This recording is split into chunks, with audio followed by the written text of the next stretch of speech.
Welcome back, folks. It's another great day here on Valiant Renegade.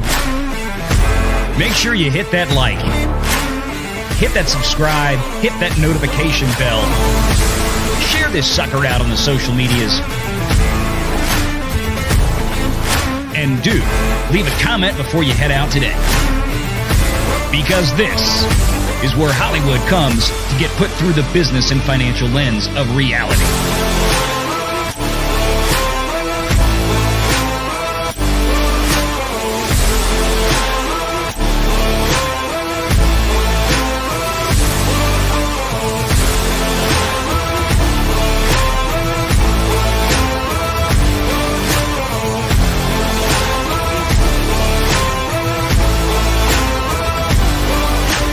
It's time.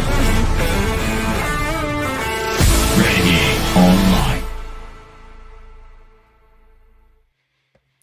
Good afternoon, folks. Welcome back. Another fun Sunday here, live at 5 with the Renegade Nation and Valiant Renegade. Good to have you all with us, as always, each and every Sunday. Good to have you here. Wow. We got a lot of stuff to go through. Didn't even realize until this afternoon today was also the Golden Globes. I didn't even get a chance to check. I'm probably assuming that the boys at Film Threat are doing a watch-along or something over there with it as well. We usually go for about 2 hours nowadays, so I think that'll be in plenty time to catch this stuff. We're going to talk about that, too. I took a brief look at some of the list of nominees for the Golden Globes, and there's a few things on there I recognize. And a lot of stuff I don't, but that's I feel like that's the way it is in Hollywood nowadays. That's the way it has been, it seems like, forever. Us normies out there that aren't part of the artsy-fartsy crowd, I see titles and names and things in there, and then I'm like, I haven't even heard of these movies. But, I get it. It is what it is. It's a big Hollywood circle jerk. They love to pat themselves on the back. Well, that's probably why theatrical is suffering as much as it is, at least in part. Oh, man. Any case, good to see everybody out there. Thank you. As you guys file in, the routine, please hit the like button on the stream. Hit the share button, send it out to Facebook and X and all that good stuff. If you're watching on X, we got the link for the YouTube side of things out there. Hop on in on the YouTube side. The water is much warmer over here. We appreciate you.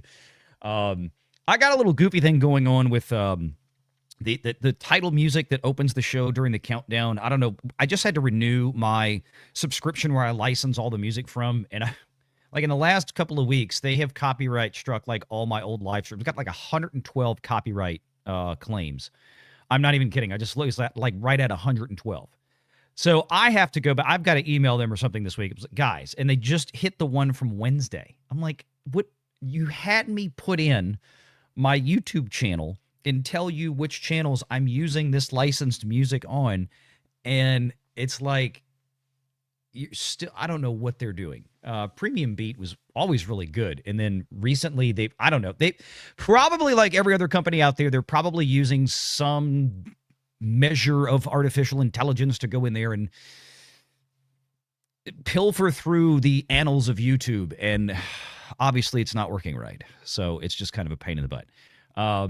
Fortunately, like I said, most of the stuff that they've hit is all old streams. It's nothing that's really collecting any watches anyway. It's a lot of, old members only streams and stuff like that.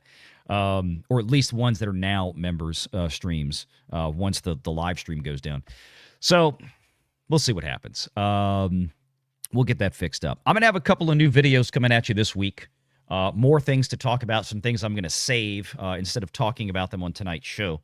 And then maybe we'll pick up and have a live discussion on them on Wednesday. And I think some of them are going to be some very entertaining conversations. So stick with me on that one. We have got some initial generosity here from our amazing chat. Packing Protons gifting a Valiant Renegade channel membership. Thank you very much, sir. And Marcus Quintus, who gifted a Valiant Renegade channel membership. Thank you very much as well. Good to see you last night. Packing says $2, nothing going on out there, right? At first, I was like, what do I want to talk about today? And I always wind up finding good stuff that I said, ooh, you know what? I haven't dissected this yet. I need to. Araxis gifted 5 Valiant Renegade channel memberships. Thank you, sir. Much appreciated. Juliet for 2 British pounds sterling. Evening VR and Valientes. Good to see you, Juliet. Wonko the Sane gifted 5. Thank you, Wonko. Good to see you last night as well. Medmutt gifted 5 Valiant Renegade channel memberships. Thank you, Medmutt. Good to see you. And Tender Warrior gifted 5 Valiant Renegade channel memberships. If you guys out there in the audience got one of these very generous membership gifts, please make sure you thank the fine folks out there who laid them out. We thank you guys. Thank you to all the support. I'm trying to do something a little special tonight. So, as y'all well know, I've talked about this. We do the same thing every year. I'll be making that annual late January, early February trip down to Orlando with one of my kids who will be at national competition and at ESPN in Disney. And I always get there a couple of days before the competition starts because that's when she usually has to go up. Bottom line is this year a little bit different. It looks like, I'm fingers crossed, I'm going to have a friend that will be joining me, Mr. Jonas J. Campbell, I'm thinking is going to be down there, hoping to have him down there. So what we're trying to do is if you guys want to lay out some financial support, this is for Jonas. We're going to help him. I've already got the hotel room, so he's gonna bunk with me. We got plenty of space in there because my kid stays with her team at a Disney hotel. I stay off property. So I told him, I was like, you can come down. You can just come stay with me. You don't need to get another hotel room. We got a ton of room. It's one of those, you got like a little bedroom and then a fold out couch. So it's great. So I was like, come on, we'll go hang out. So y'all want to help Jonas Campbell, help him pay for his park ticket. I always love to give the chat some fun stuff to, like, hey, this is what we're going to spend your super chat money on. That would be awesome. So we're going to try to raise some money for Jonas with that one. Appreciate you guys out there. Just give me a heads up when you send one in for that. Holy moly. Wow. Weird Darkness Official dropping at 20 gifted Valiant Renegade channel memberships, a $100 super chat. Boy, that is freaking awesome. Dude, thank you so much. That is incredibly generous. We really appreciate that. Give one this. I had a dream that I was replaced by a diverse woman. Will you check under the bed and make sure there's no Disney executives under there? I promise there's not. Will you please just look and make sure Kathleen Kennedy isn't under my bed? Done. What would you say you do here? Not much. Very little. Very little, as a matter of fact. Very, very, very little. Thank you so much, Weird Darkness Official. That is outstanding, man. This is awesome. Neo gifted a Valiant Renegade channel membership. And look at this. Araxis, dude, thank you for Jonas's first time out in public. We don't let him out of the cave very much. We usually try to keep him hidden. He likes to stay in his cave, and occasionally, we'll send some electricity to him so he can get on a live stream. Every now and again, he gets to see his family, but generally we try to keep him as buried as we possibly can. So, yeah, hopefully Jonas will be able to head down, and obviously I don't think you'll see Jonas on camera, but we'll be down there. I'm not sure exactly which days yet. I'm trying to get something to refresh here on YouTube because the thing just freaked out on me. Here we go. And we'll keep you posted as we finalize plans that week. I'm sure we'll probably let folks know kind of what the game plan is, but that's going to be, so not this week, not next week, but the week after. I believe I will be heading down that way on the 27th, whatever that Tuesday is. I'm pretty sure it's the 27th, or maybe the 26th, one of the two. So thank you very much, Araxis. Thank you. And thank you, Weird. Dude, that's awesome. Thank you, Weird Darkness Official. And thank you to everybody else who ponied up some cashola tonight for that stuff. Thank you. All right, let's get into this. We have a number of things to go through, and the first of which is Avatar is not looking all that hot. But I mean, I know it's weird to say that. I know it's really, really bizarre to say this. I get it. There's always a caveat when we dissect when we do a financial dissection on some of these things. And let me show you what I mean here, so we can be clear. And for those of you out there who like the Avatar films, fine, it's fine. Like I always say, if you like it, that's cool. I've tried to get into them. I've watched the first one and the second one, and I didn't even bother. I didn't really care to watch the second one until just a few weeks ago over the Christmas break when my oldest daughter was home from college. She wanted to watch it, and then she had never, it was funny, she said she had gone to see the second one, but she never watched the first one. I'm like, how did you manage that? I mean, she's 20, she'll be 21 years old this year. I said, okay. So we sat down, and I said, well, let's just go chronological order. So we watched the first one, and we watched the second one, which I had never seen. And I was like, they kind of felt like the same movie. So I don't know if she actually went to go see Fire and Ash. I forgot to ask her since she went back. But that's what we're talking about here. And we need to compare, because Avatar, the first and the second one, two of the biggest box office performances that ever were in the box office. So from that perspective, is this, movie going to be a, complete flop? No, not at all. I don't think, I mean, if we are to believe, and let's kind of refresh everybody's memory here on some of the specifics, at least as they're published out there, and getting data on Avatar films, it's not like, it's not like actual in-house Disney films where they film all those things in the UK and we have all this really easy financial documentation filed by Disney in the UK to look at as time goes on. With Avatar, I don't think they do a lot of it over. I could be wrong, but I'll put it this way: I don't know if like Caroline Reed and Christian Silt over at Forbes have ever, pulled the curtain back on Avatar. I don't know if they would file there. I don't know if they really do much of any production in the UK, but I could be mistaken. Anyway, that said, let's again take it at face value that this movie had a $400 million production budget. And kind of ignoring for a second, then this is a, James Cameron movie. Disney did some co-financing on helping to fund the production of it, but their big role here is in distribution only, right? Disney's hand isn't in there. There's no Disney studio that oversees the production of Avatar like they would a Pixar film or a Marvel film or a Star Wars film or so on and so forth. So we're looking at a $400 million production cost. We're probably looking at Disney dropping another $200 million in cash on buying global advertising, or maybe a little bit less, maybe a little bit more. But I think 200 on a film like this is a relatively safe bet. Okay, and that puts the all-in at about 600. Now, forgetting the breakdown for a second between Cameron and Disney.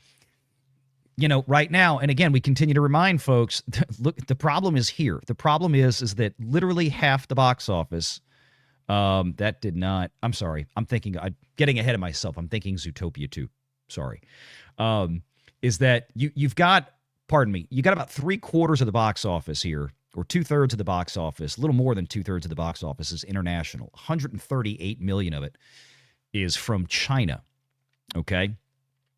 So again, Disney's not getting a whole lot of that. They might get 25 to 30 million of that 137 million back in their pocket, which isn't a great ROI when it comes to that perspective. And the rest of it, again, you take that out, and then you power down to where we are here on the, roughly 38 to 40% ex-China international.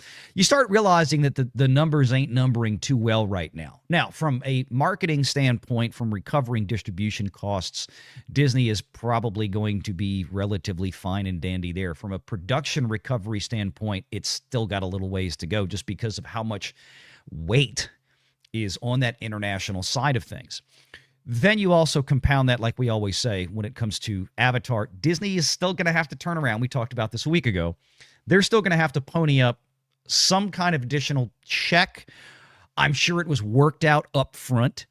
But remember, the original streaming service that this was slated to go to before Disney bought Fox was Warner Brothers, specifically HBO Max.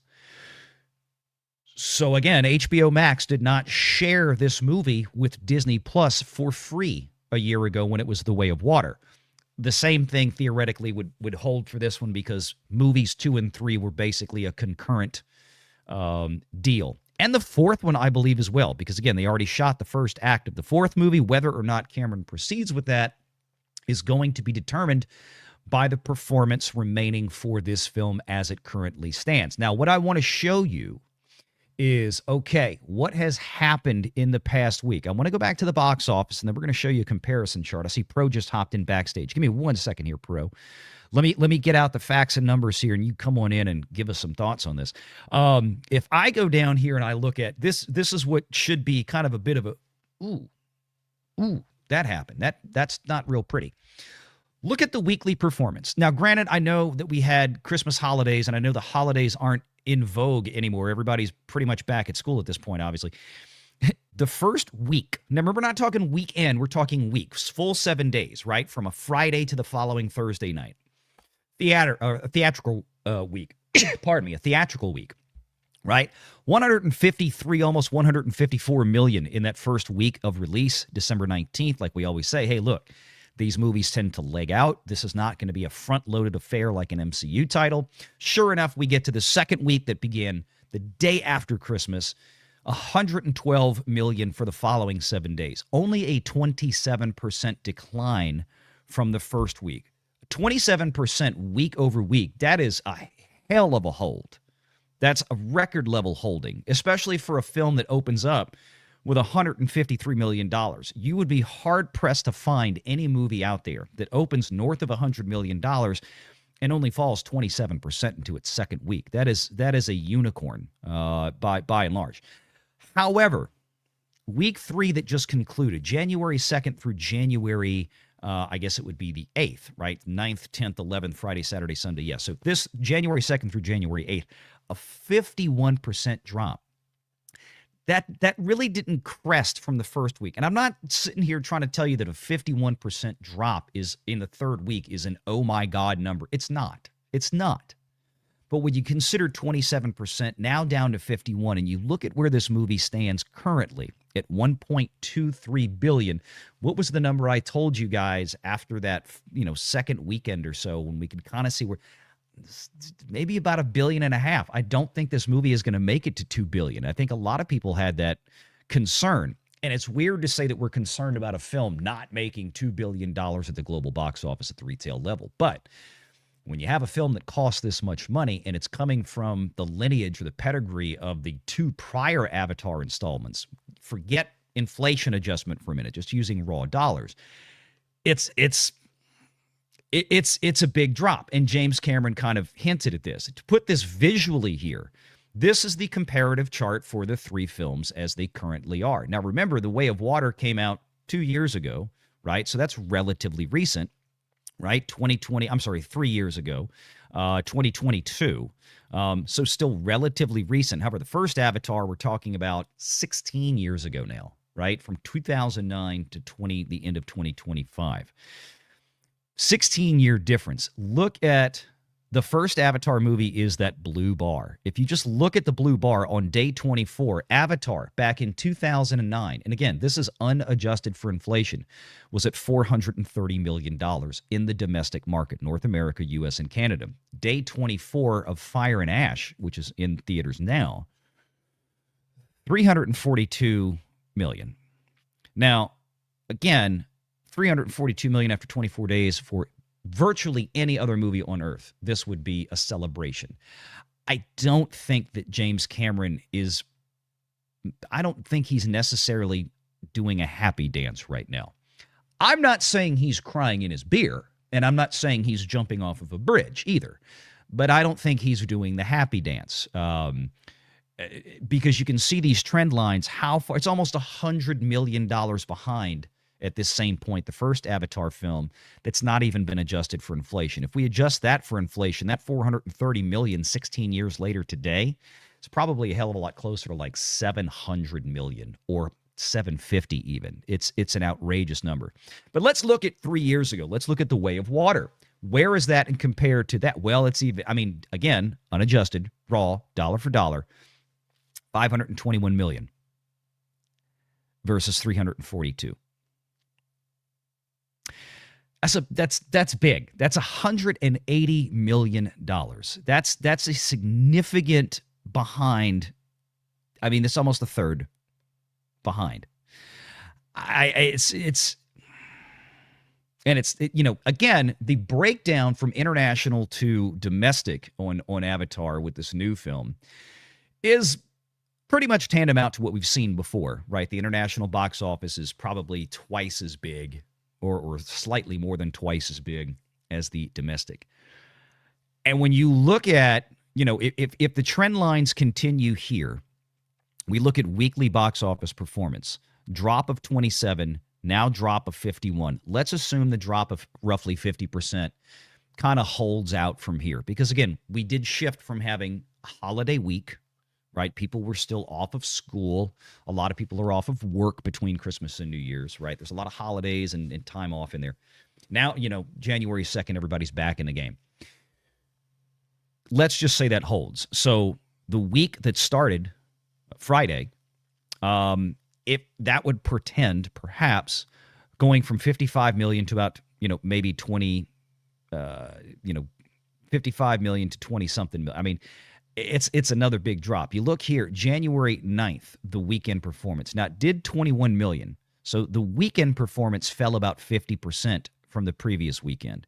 The question now becomes, what did the dailies look like? And if we look at the dailies from this past week, Monday, January 5th, Tuesday the 6th, Wednesday the 7th, Thursday the 8th, 3.6, 4.5, 2.8, 2.5. I expect those numbers to probably be about half or less than half of that during the week. So I think that this 21 million that we just got from this estimated as of the current weekend that is wrapping up right now, I don't know if it's going to get much more than, say, another 8 million during the week, right? So we're going to see probably roughly week over week close to, maybe mid to upper 40% drops, or maybe close to half. It's just, it's what it is. So that tells me, combined again, if we look at the cresting on the international performance, can this movie get to $1.5 billion at this point? I try never to bet against Avatar because the legs on these things, you just never know. These things can get a second wind sometimes. There's not a whole hell of a lot of competition, but let's ask Pro. He's backstage. How you doing? How you doing? I'm doing good. By the way, Valiant, it's a darn shame looking out here right now. 435 watching you on YouTube and only 102 likes. Ladies and gentlemen, get your index fingers twitching right now. Yeah, fix that. Hey, if we look at this number, here's why James Cameron is not doing the dance, and you have covered this with the expertise that only you can, Valiant. It's the reason you are the preeminent figure when it comes to all things financial in Hollywood. $1.2 billion, ladies and gentlemen, that is the cost. We have been told to break even, right? Because it's about $400 million in production, about $200 million in advertising, marketing, and ads. So $1.2 billion, nobody's made money yet. And so that's the problem. Yeah, that's it. I mean, I don't even know if they've really hit break even because of the weight towards the international side. Even if you throw China out and you say, okay, well, there's another 700, I think China was 137 million of this or thereabout, and that hasn't been fully updated yet. So January 11th, nobody's made money yet. Let me show this real quick, Valiant. This is Way of Water. We need this comparison, okay? Yep. The weekly box office performance of Way of Water. I want you to see the difference. We're going to go right back to what you had, Valiant. So if you'll have that ready to go. Yep. 19% drop, 29% drop. Folks, we're already at 50. The 29 is compared to the 50, right? That's 47% drop, 23% drop, 43, 22, 30, 24. We're saying we're going to drop 50s from here on out. Yeah. That's where this gets bad. This is why it doesn't compare to Way of Water. It just doesn't. And you're exactly right, Valiant. Yeah. That Avatar, that blue line, if we're talking about butts and seats, double it. The line wouldn't even still be on the chart. Right, because they hadn't figured out the PLF system back then. No. Avatar kind of created that, right? This whole idea of I'm going to go to PLF to get the... Yeah. Right. You had some IMAX. 3D was still fairly prolific, but you didn't have... I mean, the number of screens, the number of premium large format screens, branded IMAX or otherwise, the number of screens since 2009, I think, in that regard has probably close to doubled. I would bet. I mean, and you still have AMC talking about, because they talked about this once again, they reiterated on the last earnings call, saying that they're going to invest more money into making more PLFs. And, they're going to put laser projectors, because what they're realizing is the people who are coming to the movie theaters are they want to spend the extra dollars to get the premium experience. They want the heated reclining seats. They want the food service that drops off at their chair. They want the brightest screen, the biggest sound system. More people are gravitating towards that. Now, of course, Avatar generally will elicit an audience that favors that type of experience regardless. And again, one of the reasons we always talk about that Avatar legs out is because people will just keep going back until they can get, hey, I'll go to whatever show I can get where I can sit right in the middle of the big 3D IMAX auditorium.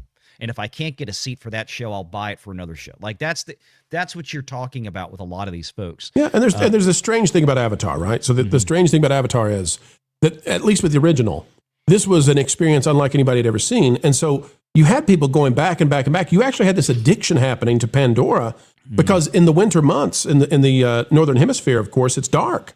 So, people were going to experience this otherworldly nirvana that they fell in love with. That's not the case with Fire and Ash, because it's a harsher film. There's ugly parts to it. There's destruction. And so you don't get that tranquility that people were trying to find, that zen. The other thing about this too, Valiant, is, okay, so now let's say I'm Disney and let's say that I'm James Cameron. We're coming to the table to talk about more Avatars down the road. Okay, Avatar 4, already 1/3 of it kind of made, depending on how you define that with these movies. But here's the issue. Like, this thing is going to go to Disney Plus. Okay. Is Disney going to pay James Cameron for that? Because if Disney's paying for that, like if they're going to pay his company to have it on Disney Plus, Disney needs a lot more money now before they're at break even. Well, that's what I was getting at earlier, and whether, and I think we've talked about that one, I think, several times. But the thing is, whether Disney is having to, the deals with Warner Brothers, the deals with HBO Max. So Disney is obligated. They still have to honor the contract that was signed before they bought Fox. That's how it works in a succession.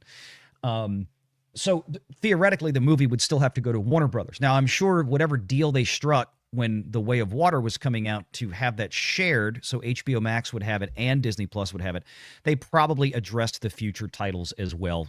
Of course, this one being Fire and Ash. I don't know what that deal was. I don't know how that worked. The question becomes, did Disney, okay, Cameron was already getting his money for the streaming, and then Disney was going to say, hey, Warner Brothers will sublease it. We'll sublease 50% of the distribution from you. So here's half the fee that you paid Cameron. Point is, I don't know if Disney is having to write a check to Warner Brothers or if they're restructured. I don't know.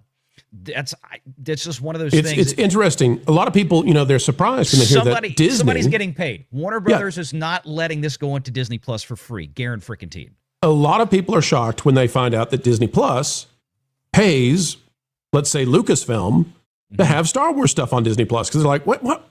It's all Disney. What are you talking about? No, that's how it works, because these are all subsidiaries under the same umbrella, but they're the subsidiaries that have to pay one another. They're all their own unique businesses underneath the Disney giant corporation. Okay, the problem here is James Cameron ain't Disney, and somebody's got to pay James Cameron. So if Disney Plus is going to have it on there, one would presume Disney Plus is paying somebody, either Warner or James Cameron or both. And then you got to say, okay, if I'm Disney and I'm going to get these additional movies, we got to clear more than this. And that's a crazy thing until you realize how much these suckers cost. Here's where they're going to clear more of it. That Disney will, I can't see how they wouldn't, that Disney will claim the lion's share of it. Now, of course, there'll be some sales for this, just like there was for The Way of Water. Is going to be the PVOD. Because, again, it's not just going to go straight to Disney Plus. There's going to be, probably like Disney has been gravitating back towards, as most studios, thank God, have been gravitating back towards, is giving the buy window, the home market, which used to be all Blu-ray and DVD and VHS tapes, if you want to go back far enough.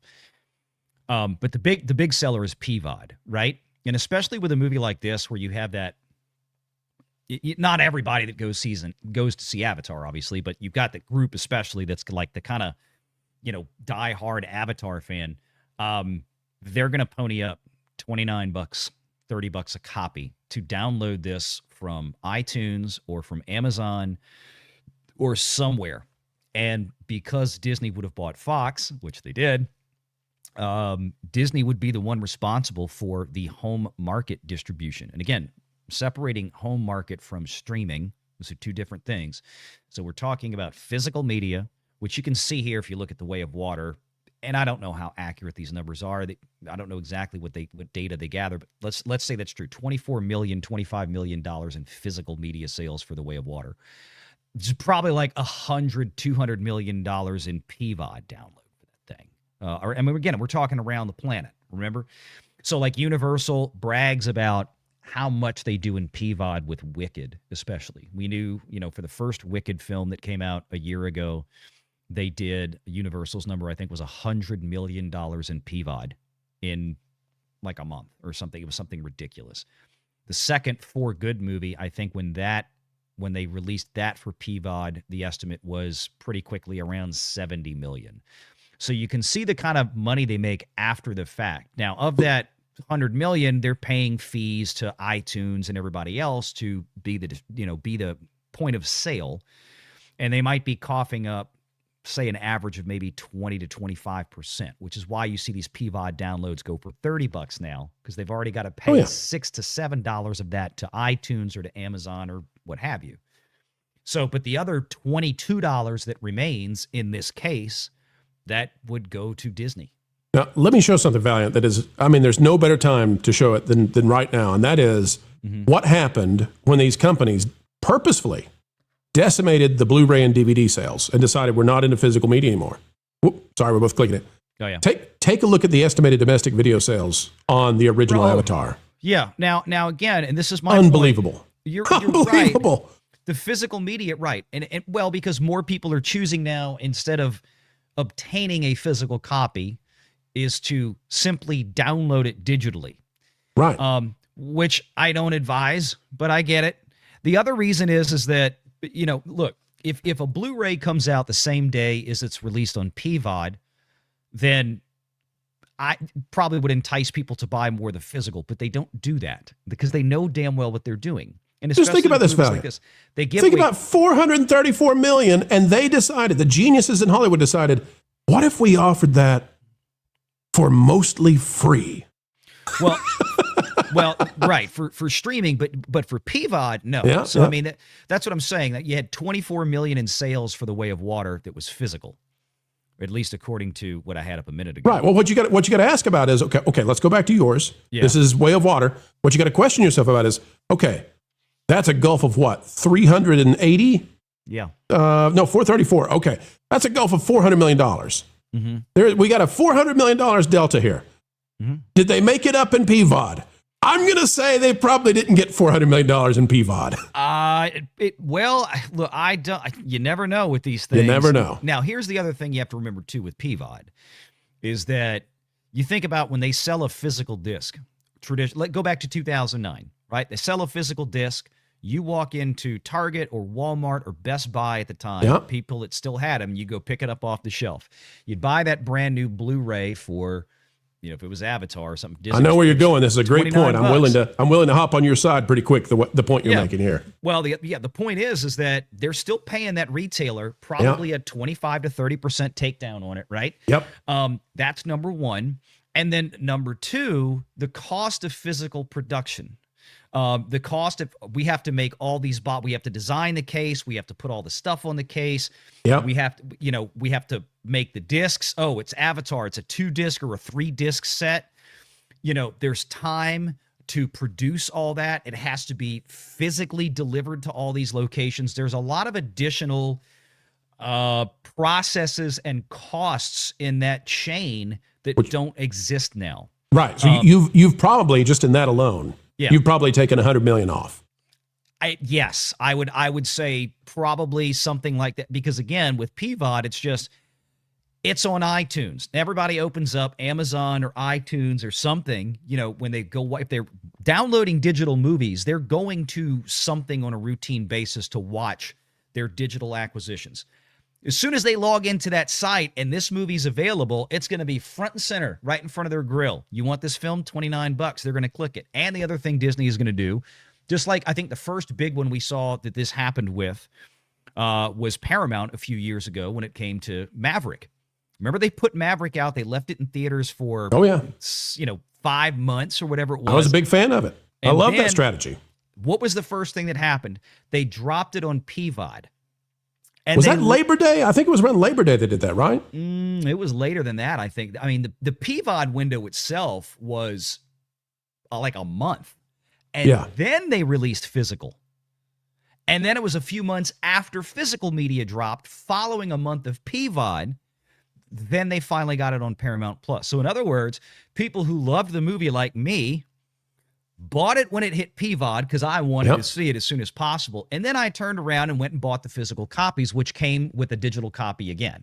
Well, you got to get the special features, right? The bonus stuff. You got to know. You got the director's commentary. Yeah. So my point is that Avatar is one of those films that I would have to firmly believe, even still, with this one dropping off, that the sales PVOD and physical media, once this thing reaches that window, is still going to be pretty robust. I mean, we're still probably talking about at least $250 million globally.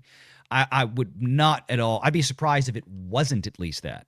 And I don't know what it was for The Way of Water, but I have to imagine it was at least that. And Fire and Ash, probably going to be something similar. So and they're not required to release those numbers. No, I mean, there's data collection out there. Sometimes they do it like, when, like I said, Universal came out and bragged, dude, we did $100 million in PVOD on Wicked in like 2 weeks or whatever it was.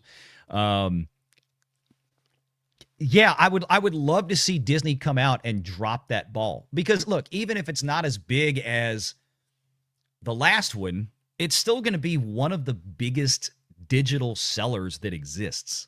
For this year, or for 2025, let's put it that way. I'm curious to see. I really want to, I'd love to know, but I mean, don't look at these figures. So like you click on the details here, estimated units this week. And I don't know if that means Blu-ray, or if we're talking about 4K. I'm assuming it also DVD there, 4K. Blu-ray below. Yeah. So, you got, which I can't even imagine, like people are actually still buying regular DVDs. Like how is this still in 2025? Who still has an OG? I'm kind of shocked they make them. Yeah, I mean, that's impressive to me. They actually are still manufacturing them. It's a waste to make the DVDs at this point, because if somebody still just has a DVD player and doesn't even have an HD Blu-ray player, they're probably skipping right over it and going to digital anyway. So I always get a little confused at how they kind of throw these in there. But anyway, that's that. DVDs going the way of pennies. Which, by the way, Valiant, I didn't think about this when they got rid of pennies. I did not think about that with cash transactions at restaurants and things, they're now rounding down and up because there are no pennies left. So they're trying to land right on the nickel. And it's like, I didn't think about that. That's a strange world. I don't know that it matters because pennies at this point are so worthless, but still, it's wasn't part of the calculus. A couple more years of dollars are going to be worthless. Amen to that. Zootopia 2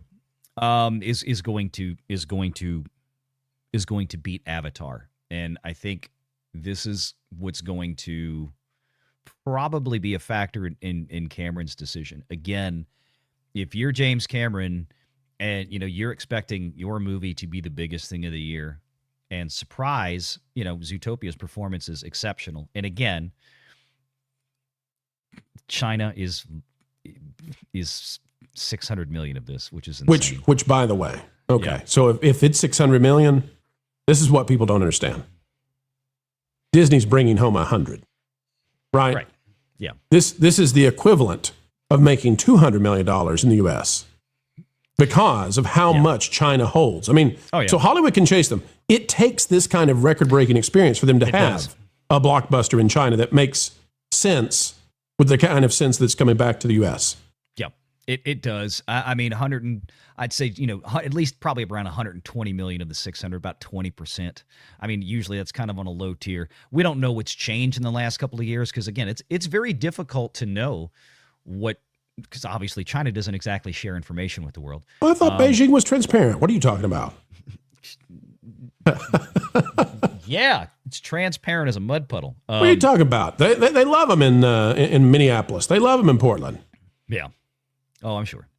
But I mean, Zootopia, even if you take China out, take that $600 million out, it's still a $1 billion worldwide movie ex-China, with about 378 domestically and then another 600 or so million internationally. It's still a big win for Disney, even without China in it. And again, about a year ago, I told y'all there were two movies, Lilo and Stitch, and then I think Zootopia 2 will be big. There it is. That was their two biggies for the year. So if you're James Cameron and you're looking at this and you're like, I'm not even going to be the number one movie at the box office. Still going to have a good run by all comparative references, but I think that, is he going to proceed with the third movie? The reason why I'm still 50-50, I mean, I think as long as he gets up there and he finishes at about $1.50, and then again, they're going to have some good revenue from post theatrical distribution with PVOD and whatnot. Good revenues for Cameron as well, I think, for streaming. The fact that he's already got that first chunk of the fourth movie shot, kind of thinking like he's just going to want to go ahead. He's not going to do a fifth one, I don't think. But I think I sit on it for a while. Yeah. Well, they're going to want to try to keep this 3-year window. So, I mean, he's going to have to jump on it sooner rather than later. And he's probably already made some level of decision. And I'm sure there's discussion with Disney over it as far as what they want to do.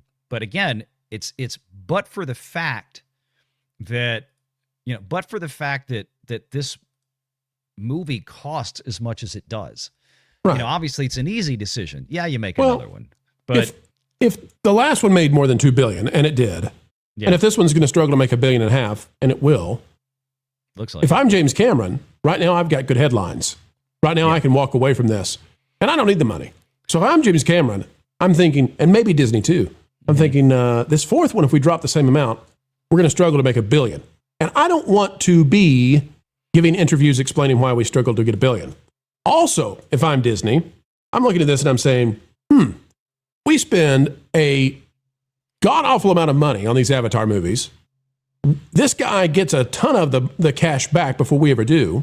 Mm-hmm. Or we can make talking animals.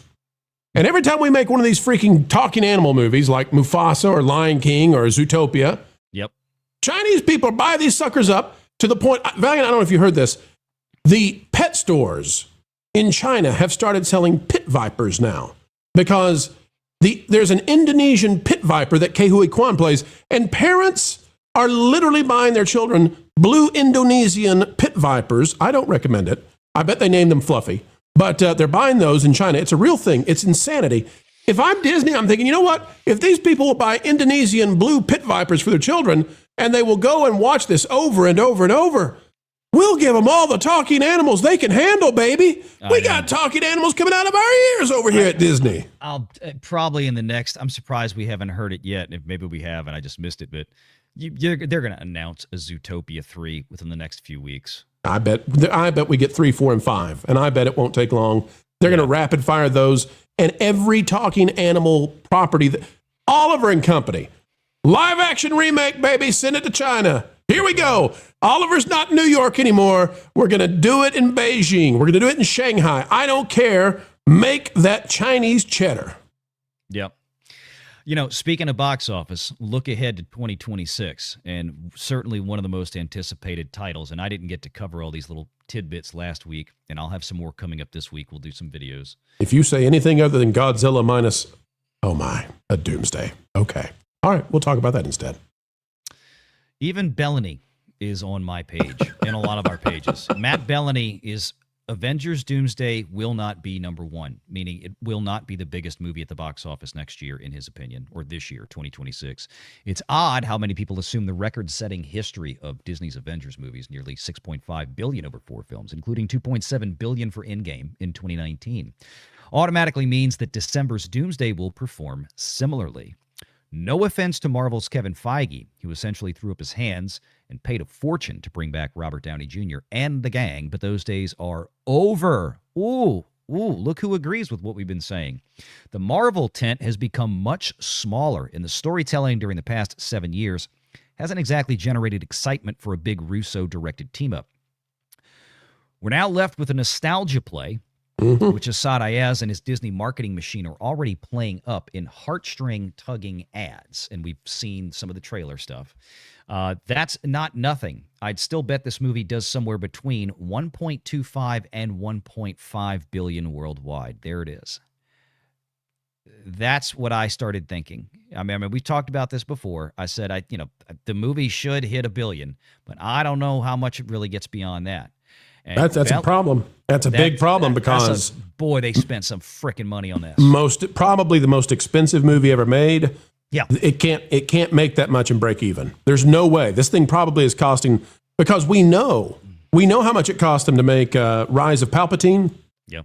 This is going to cost way more. $650 million average for each of Doomsday, of Endgame and Infinity War. And right, add inflation, and now, my. They had to have spent, just between getting Hemsworth back, getting Chris Evans back, basically headlining them, along with, of course, Robert Downey Jr. Not to mention, you got to imagine Hugh Jackman's going to be in this. Oh, with Tom Holland. With Tom Holland. You notice there's no Pedro Pascal in the trailers now. They're done with that. Talk about, They're like, screw that, man. We don't need Brie. We don't need Pedro. Red alert. We told you that was coming. We told you that the Pedro fatigue was real. But here's the point. He is saying, Matt Bellany again from Puck, post-COVID box office seems to coalesce around one or two outsized hits that bring casual moviegoers to theaters and end up grossing more. Maybe it will be another Disney contender like Toy Story 5. Or Marvel's Sony-released Spider-Man Brand New Day, but box office records will not return in Avengers Doomsday. So he's really, really, really punching it right there. And I tend to agree. When you've got a movie in Avengers Doomsday, and right now, we had the first trailer with, okay, we're bringing back real Captain America, and we had the second teaser trailer with, okay, we're bringing back Thor. And it literally says Captain America will return in Avengers Doomsday. Thor will return in Avengers Doomsday. It's like, yes, we got it. And then the third teaser that landed publicly, intentionally, I should say, this past week was the X-Men flavor. You had Patrick Stewart and Ian McKellen reprising their roles as Professor X and Magneto. If they die again, I swear. It's how many? That was some of the complaints. Like, how many times are we going to have to watch these guys die? Let them live. How many times are we going to have to say goodbye to the same two guys? And look, I don't mind it. It's Ian McKellen and Patrick Stewart. I'll watch them die 37 times. Let them live, man. They're great actors. Subvert our expectations this time. Yeah, but again, everything is big nostalgia. There's literally nothing. Not one thing from any Marvel Phase 4 and 5. We're not seeing, with the exception of, like you said, you had a trailer involving the Fantastic Four, but it was, I don't think I saw it, but I read about it. And Wakanda, but they didn't even release it. It's not even on YouTube. Wakanda was Phase 3, though. That doesn't count. Well, they're stuck with it. They're stuck with that, and they embedded Wakanda into their DEI programs at Disney. They assigned, what an embarrassment to them that they decided, hey, every one of our black employees, you're going to join the Wakanda group. Oh, yeah. That's worse than Zordon, telling the Black Ranger he's the Black Ranger. Like, come on.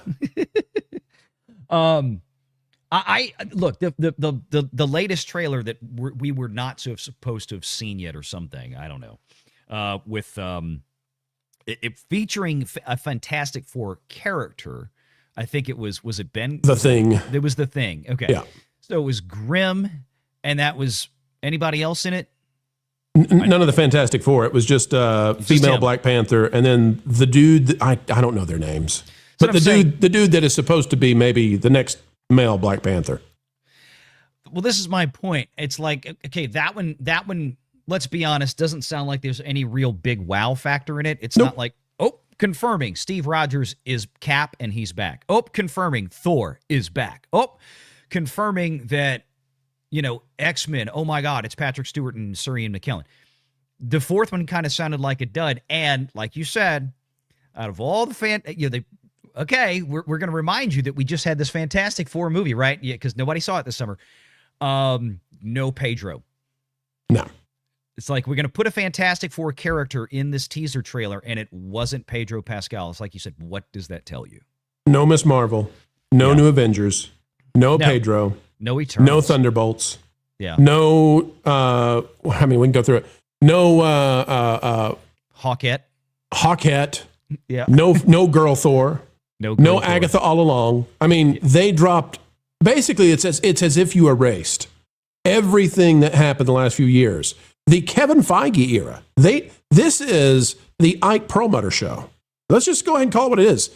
This is the Ike Perlmutter show. This is what they're going to go to. They're going to go back to what worked, the golden geese, and they're going to try to fleece the audiences with a lot of nostalgia, a lot of member berries. And frankly, Valiant, I'll be shocked if it's not a trilogy. Because at this point, with the kind of cost that they're going to incur, the only way to make the money back is to make this into 3 films. Well, we know there's 2. I mean, they opted. I mean, better do a trilogy. You're not going to get your money back off 2. Well, but you can't. I don't think just turn around and go, oh, never mind, we're doing 3 without writing, especially RDJ, another fat check. You're not. You can't just say. It's like, okay, this is for a 2-picture deal, and we don't know we think what we heard wasn't it? He got $100 million or more than that for the two movie deal. Plus, I'm sure he's going to get some points on top of that. Give him another 50. You're going to have to if you break it up. Even if they decide, you know what, this movie's too long, we're going to split it up. It's going to be like, that would be a 3rd picture that you're going to have Mr. Downey Jr. in, and Mr. Downey Jr. needs another check. Mr. Downey Jr. needs to play Tony Stark in a 3rd film. That's what needs to happen. And finish this and move on. Yeah, or you could do this. How long will you play Captain Marvel for? I don't know. Does anyone want me to do it again? No! Is this the gayest? If she does a good job as Princess Rosalina in the Mario movie, and if she does a good job on the PR tour, Brie could come back. This is the one actress who went so far down and might be able to turn it around. She's no Zegler, right? Zegler's disappeared. She's gone. Brie might actually be able to make a comeback. And we here are fans of a renaissance. We are friends of a resurrection of a career. We'll support her. We'll cheer if Brie can be a normal person for the first time in forever. So the last bit I had up was Bellany saying that Avengers Doomsday will not be number 1 in 2026. What's the number 1? What Zendaya will be. I can't go there. I know, but this I think it's Toy Story 5. He's talking about as who will be like a lead actress cumulatively in the biggest. And he's not wrong. When you really stop and think about the fact that she's going to be in Dune Messiah. Yeah. She's going to be in Chris Nolan's The Odyssey. She's going to be in Spider-Man Brand New Day. Zendaya may be your top box office performing. It's never has a constipation face made so much money. Much as it pains me to say it, he's right. Well, it doesn't pain me, and here's the reason. If you take Tom Holland out of the Spider-Man movie, it really impacts the Spider-Man movie. Oh, look. If you replace Zendaya. I get it, yeah. Right. Zendaya, whatever her name is. Right. She's going to make a lot of money as somebody who is absolutely replaceable in every single film. I'm not trying to be mean to her. I'm just saying. Oh no, you could replace her with almost anybody, and it doesn't change the box office. Nobody's going to these movies because she's in them. That's not how her agent is going to sell it for the next films. It's right. How did the tennis movie do where she was the actual lead? More work. How did the tennis movie go, where the two guys fawn over in the trailer? How'd that go when she was the actual lead? Everybody in Hollywood knows secretly. They just can't say it out loud. And Zendaya knows it. If you put her in charge of a film, it doesn't matter. Yeah. No, that's it. But kudos to her. I wish I could look like I had imminent diarrhea every single scene and make so much money off of it. Oh, absolutely. Absolutely. We've got a couple of super chats that came in here after Araxis's. Ham the Third sent in $1. Thank you very much, Ham. And he also says for $5.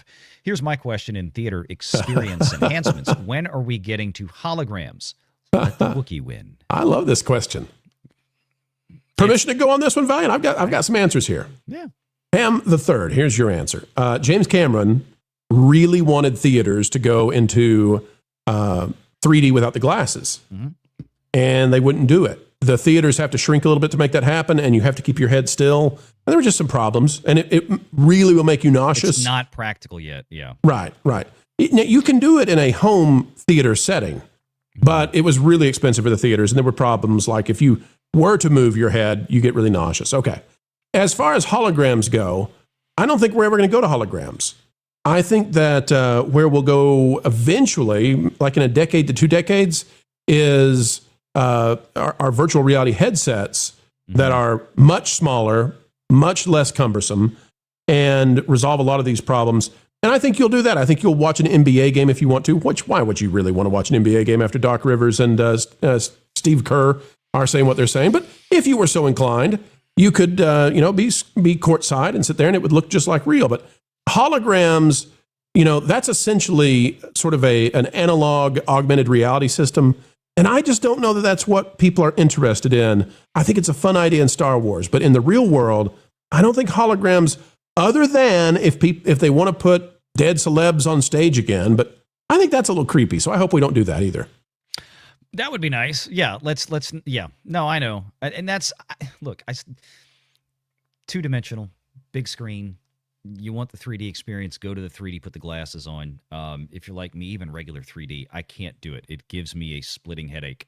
Like when I go to the rides at Universal and I do a 4D ride or something, you got to put the glasses on. I think what you have with like Gringotts and Transformers and Spider-Man. Yep. For those rides. That 3 to 5 minute ride is, I don't like going. I mean, that works fine for me. If the ride was 15, 20 minutes long, I had to keep those glasses on. It starts bugging me.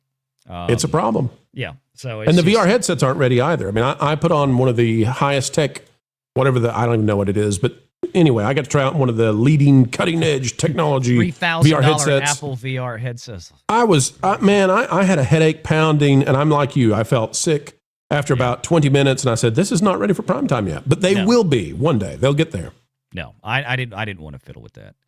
Snarky sent in 5 Valiant Renegade channel memberships. Thank you, Snarky, and thank you for being so generous last night with the member show. Appreciate you, dude. William Thompson says for 5, I'm available for the panel. I promise not to make fun of Pro. He thinks he's got better hats than both of us. John Maynard says for 2, I'm waiting for the Steelbook UHD video version. That's my point. And that's probably going to be like a $40 Steelbook when that drops for Avatar. What was the last one? I didn't even know. Again, not a big Avatar, but somebody out there's buying it. I mean, it's look, even I wasn't a big fan of the first one. I bought a Blu-ray of Avatar when it came out 15 years ago. Because it was like, I probably watched it 3 times, but it was one of those things where it's like, I just want to have it if I get a new TV or I want to calibrate something, I'm going to throw that puppy in. That thing looks crazy. Oh, yeah, yeah. Now, again, that was before we had the cacophony of films that all do the same damn thing now that one does. And that's the problem. So, yeah, it doesn't have the newness anymore. Access says for 2, no report on the Wiltonathon. The Wiltonathon. We did the Wiltonathon on Friday night. Want to thank everybody who participated. Frankly, I was blown away. Jonas and Marvin had to say only nice things about our little felt friend demon that is Wilton. And folks, we were raising money for a charity for a little girl who had just found out she has cancer and her family battling that. And a friend of some of the channels out there. And guess what? I couldn't believe this, Valiant. All credit goes to our viewers. $9,000 raised for that little girl and her family in the Wiltonathon. $9,000, greatest community online. Y'all did like the charity stream, or how did y'all do it? We did a charity stream, but we didn't select. So we were going to do a thing where it was set to charity only. Mm-hmm. However, her family and her friends had already set up a give send go. They had already set up a give, send go. And so we defaulted to that. That's right. Yeah. I was going to say that. And then we watched it. Makes a it was lot more crazy. sense because, I was like, oh God forbid, because I was about to say it's going directly to an individual. I'm like, you have fun reporting that on taxes. So we I'm tried glad to figure out went directly to the give, send, go. Yeah, we tried to figure out how we could do it and actually merge that into the show. The problem was we were afraid that some percentage was going to go somewhere else, and we said no, just go over here to what they've already got set up, and that's the best way to do it. It only works on YouTube with the charity streams. They have a preset list. You can go find them. They have most of them in there that they've been vetted before. Usually what we'll do is child's play when we unless they changed it. It's like you could send in a donation, but you couldn't actually drop a message. You couldn't super chat. Yeah. It was just a donation, which I was like, kind of sucks. It's like, because a lot of times people want to say something. They don't mind giving the money to somebody, but they want to say something when they do it, and it doesn't allow you to do it. So let me pop over here while I still got you, and I want to pull up. You got me for 20 more minutes. Let's do it, my man. Let's do it. Perfect. So a bit of an update. I'm not going to linger on this because nobody really cares. She lingers plenty, so. Oh, God. It's like a stale fart. It's Kathleen Kennedy, ladies and gentlemen. Okay. So we talked about this. We don't need to rehash it. Matt Bellany at Puck, who we were just reading some other bits and pieces from. Matt Bellany over at Puck has been saying for months that this is it. This is the year. It's basically she is going to announce, and then that way there'll be a little bit of room, and then later on we'll get something on, Bob Iger and so on and so forth happening in 2026. He stated about a week ago that the announcement's probably going to come within the next week or two. Well, I believe we're now entering that second week. So THR, and this is an article on that Park Place covering the news that was on the Hollywood Reporter. Recent coverage in the Hollywood Reporter's Heat Vision newsletter noted that Kathleen Kennedy may make her departure from Lucasfilm official any day now, citing sources close to the studio and ongoing internal transition planning. This development follows earlier reporting from the Puck News columnist Matt Bellany, who first broke the story of Kennedy's potential exit and a broader leadership reshuffle within the iconic franchise studio. So now we have not only Puck, but now we have the Hollywood Reporter confirming that they're hearing the same things from their sources, that this is imminent. Again, we can have a party and celebrate it and make some jokes, which we probably will if it happens by Wednesday, because why not? It'll be fun and funny. It's unfortunately, I don't think anything is going to get a whole lot better. And I think we all know that. So this would be huge news 5 years ago. Yeah. She goes out with a whimper this time. She didn't get any win whatsoever. No. She couldn't even stick around. I think they know, based on this timing, that Mando and Grogu is not trending well. Otherwise, they'd let her stay to try to get the victory tour. I'll say this too, I am down. I'll be very transparent here in a way that I've never been before. Mm-hmm. We are down to about one source left at Lucasfilm. Mm-hmm. And according to that one source, Kathleen Kennedy hasn't been around in a long time. She is essentially absent, but she's a vindictive. What is it that Bill Murray says in Ghostbusters? Vindictive. No, we can't say that. Folks, Kathleen Kennedy, we would never say it about her. Kathleen Kennedy refused and refuted what Bellany said last year when he said she's going to step away later this year. And I said, when that happened, I think we talked about it right here, Valiant. Yeah. She'll wait till January or February because she does not want him. That is how angry she is about this entire experience. She waited until the next 2 months of the year to make this announcement. And I also, it would not surprise me if she announces that she's going to. Mm-hmm. Because for her, why would you leave before you get a chance to have a win out of Mando, right? If it makes $1 billion, she can then sunset this thing. But if I'm her, if Bob will let me, I'm going to say, I'm announcing that I will be retiring on blah, blah, blah date. Which I think will happen. And here's why the announcement will happen.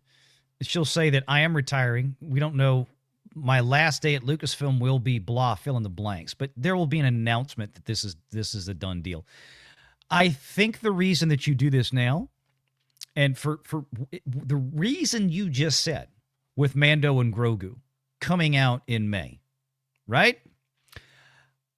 That movie is Jon Favreau and Dave Filoni. If Filoni is going to be the new head honcho in tandem with Lin-Manuel Brennan, which is basically what we predicted a couple of years ago would be the case, because who else was going to take it? And Dave Filoni can't run a studio because he don't know how. Lin-Manuel Brennan is not a creative. She's a really good studio business person. She's been running the day-to-day operations of Lucasfilm now for a decade. So it made sense that they would both do it. And again, we've seen that trend more and more in recent years. We talked about Netflix still has co-CEOs, for Pete's sake. And there's other examples out there like it. So if you want to really send home the transition process, you're hoping for a pretty, at least decent performance from Mando and Grogu, because that's what you're going to use to celebrate Dave Filoni coming on board as taking over Lucasfilm. Sure. You give him the spotlight at that movie, as he would, by most accounts, deserve. Granted, how much of this movie is his handprint versus, say, Favreau's? Is it equal? Is it not? Well, we don't know. I mean, we really haven't seen much of this film yet. Now, we probably will have some type of full-blown trailer here in the next month or two, I'm guessing, because this thing, it's not Memorial Day weekend. Doesn't it come out like it comes out like at the Avengers slot? Yeah. Like May 5th, right? So, I mean, we should be seeing some, full-blown final trailers here probably in the next month or so. If it doesn't do well, though, this gets real ugly real fast for Lucasfilm. I don't know if this does much more than Fantastic Four. I don't think this does, but like maybe 100 million, 150 million more than Fantastic Four. There's definitely going to be some curiosity because we haven't had a Star Wars movie on a screen in 7 years by this point. And quite honestly, thank God we didn't. Because they were all the stuff that they were trying to get out before now looked terrible. Not to say that this won't be, but there's not a whole lot, as you and I have talked about many times in this audience as well, there's not a whole lot of all the same comments that we just read from Puck that Matt Bellany made about what is bringing us into Doomsday. We can have the exact same conversation about what is bringing us into this Mando and Grogu movie, minus the ridiculous spend of $250 million for, less than a dozen actors that had to be booked to put in this to bring them back. Here's how we're going to know how desperate they are, okay? Same thing as Marvel to some degree, maybe worse though. Marvel has essentially jettisoned all of the MCU. They have thrown away all of the virtue signaling because where the rubber hits the road, they have to make money now or else the legacy's over for Kevin Feige. Yeah. This is Kathleen Kennedy's final opportunity. This is the bow. Yeah. Will she go against what she's been doing at Lucasfilm and do this? This is their opportunity. This is their option. If this movie features the Hail Mary, hit the red button, pull the lever, do whatever it takes scene of, hey, guys, we went back and we found footage from The Force Awakens where we had a scene or two that we, just in case, we had with Mark and with Carrie, and we got Harrison in there, and we went back to that, and with the blessing of Mark and Harrison and Carrie's family, they're in this movie for what Kathleen felt like as she was leaving. This was the best way for her to celebrate what George had done and her touch on the franchise. If we get all of them in the Millennium Falcon, and that's their big play to get people to go to see the box office, to some degree, I know, it would work a little bit. It doesn't exist. It doesn't, unless they AI it, it doesn't exist. Desperation will do a lot of things for you, Valiant. And I'm going to tell you what, if something like that magically pops out, it's going to be AI. Come on. There was no such scene filmed because nowhere in the story did they ever get together. There was not even an opportunity in the shitty plot that we got for them to have been together. They'll go to the when they were at the coffee bar or the water, they will get a picture or an image of those three in their costumes standing together, laughing and talking together. And they'll be like, whatever it takes to make that into them in a scene. Green screen it, composite every way you can. Yeah. Save us. They, because they got to decide, Valiant. See, the season 2 finale with Luke Skywalker did things that they couldn't believe. Yeah. And they got to decide now. Do you go out with this thing whimpering and just pathetic with Pedro and a little Muppet that nobody cares about?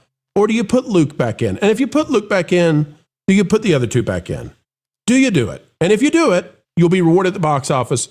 But you maybe kind of sort of have to admit that you made a massive mistake for about a decade, if that's what people really wanted. And it may be too late anyway. Ultimately, it's up to Disney. It's not even really up to her. Ultimately, it's up to Disney. Now, again, Kathy's going to have her name on everything pumped out of Lucasfilm for the next several years. I mean, she's going to be executive producer, just like, that's not going to change. You're still going to see her name on stuff, and then people are going to be like, oh my God, they brought her back. Kathy never left. She's executive producing the next 3 films.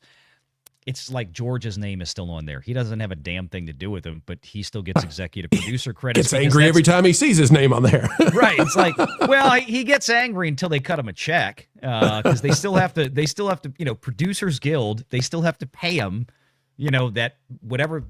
I don't know how the scale works for the PGA, the Producers Guild of America, but for guys like that, there is a scale. If you're an executive producer, you have to get paid X amount of dollars because the agent and the guild get a cut of that. So they want to make sure that those fees, even though they don't have to keep paying. They don't have to pay royalties to Lucas anymore. But every time his name goes on a new project, he's got to get a little something. And an agent gets his wings. Right. That's it. I mean, it might be a $500,000 check or a $250,000 check for a show like The Acolyte. He probably burned that check. But I mean, I don't know what, maybe it's $1 million for a big movie or maybe more than that. Who knows? I don't know enough to tell you. Speaking of, maybe movies that will be successful here. I'll throw one last thing in here. Not many of those left, eh? Not a whole lot. Not really, no. Where'd it go? Okay, here we go. All right, so we remember this story. We talked about this in April of last year. Tangled live-action movie hits the pause button. Exclusive. This is April 3rd, 2025. And we all kind of speculated, well, Snow White just fell flat on her face at that same month. And Disney said that they were going to take a step back and decide that, well, we have to reassess this situation. The project we're going to have to uncast that Central Asian girl. We decided would be Rapunzel this time. That was the speculation, that whoever was playing Rapunzel, almost undoubtedly, given Disney's very well documented track record in recent years up to that point with live action remakes, that she was probably not going to be a white girl.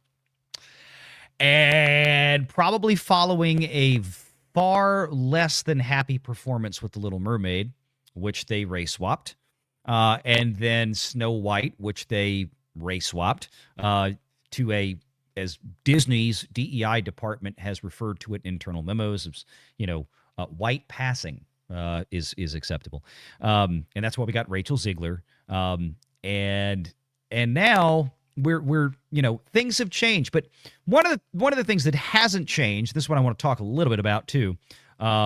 Michael Gracie is on board to direct, which is a name that made me very happy considering his pedigree. I mean, this Michael Gracie, I believe, is the guy that did The Greatest Showman, has directed that with Hugh Jackman. So I'm like, okay, that guy knows how to make a freaking musical.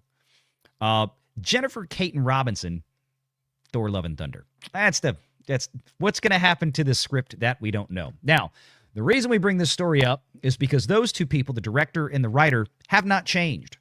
at all. It's the same two people. What has changed is now we have an official casting announcement here. And we've got Tegan Croft and Milo Manheim are playing the characters. Now, I really don't know much about these two folks, but this is the first time in a hell of a long time that I can remember looking at casting like this and saying, yeah, I see it. Like, I didn't even question it. I mean, they cast a girl that's even got blonde hair, and it's like, we're not even talking about put a wig on her, but I'm like, yeah, visually that works. You look at her and you put her next to a photo of Rapunzel here, and you go, that I understand that. I want to take responsibility for having been wrong, Valiant. I'm going to admit that I got this one absolutely incorrect. This woman is Australian. Oh. I had presumed before on this show with you that the only way Disney would make this be a white girl is if she was Ukrainian. They went Aussie instead. I didn't remember that. Therefore, so there you go. They could not find a Ukrainian girl to fill the role, but Aussie will do. They probably couldn't find the Ukrainian ones because they unfortunately Scattered. were getting stabbed on subways. That's a good point. Yeah.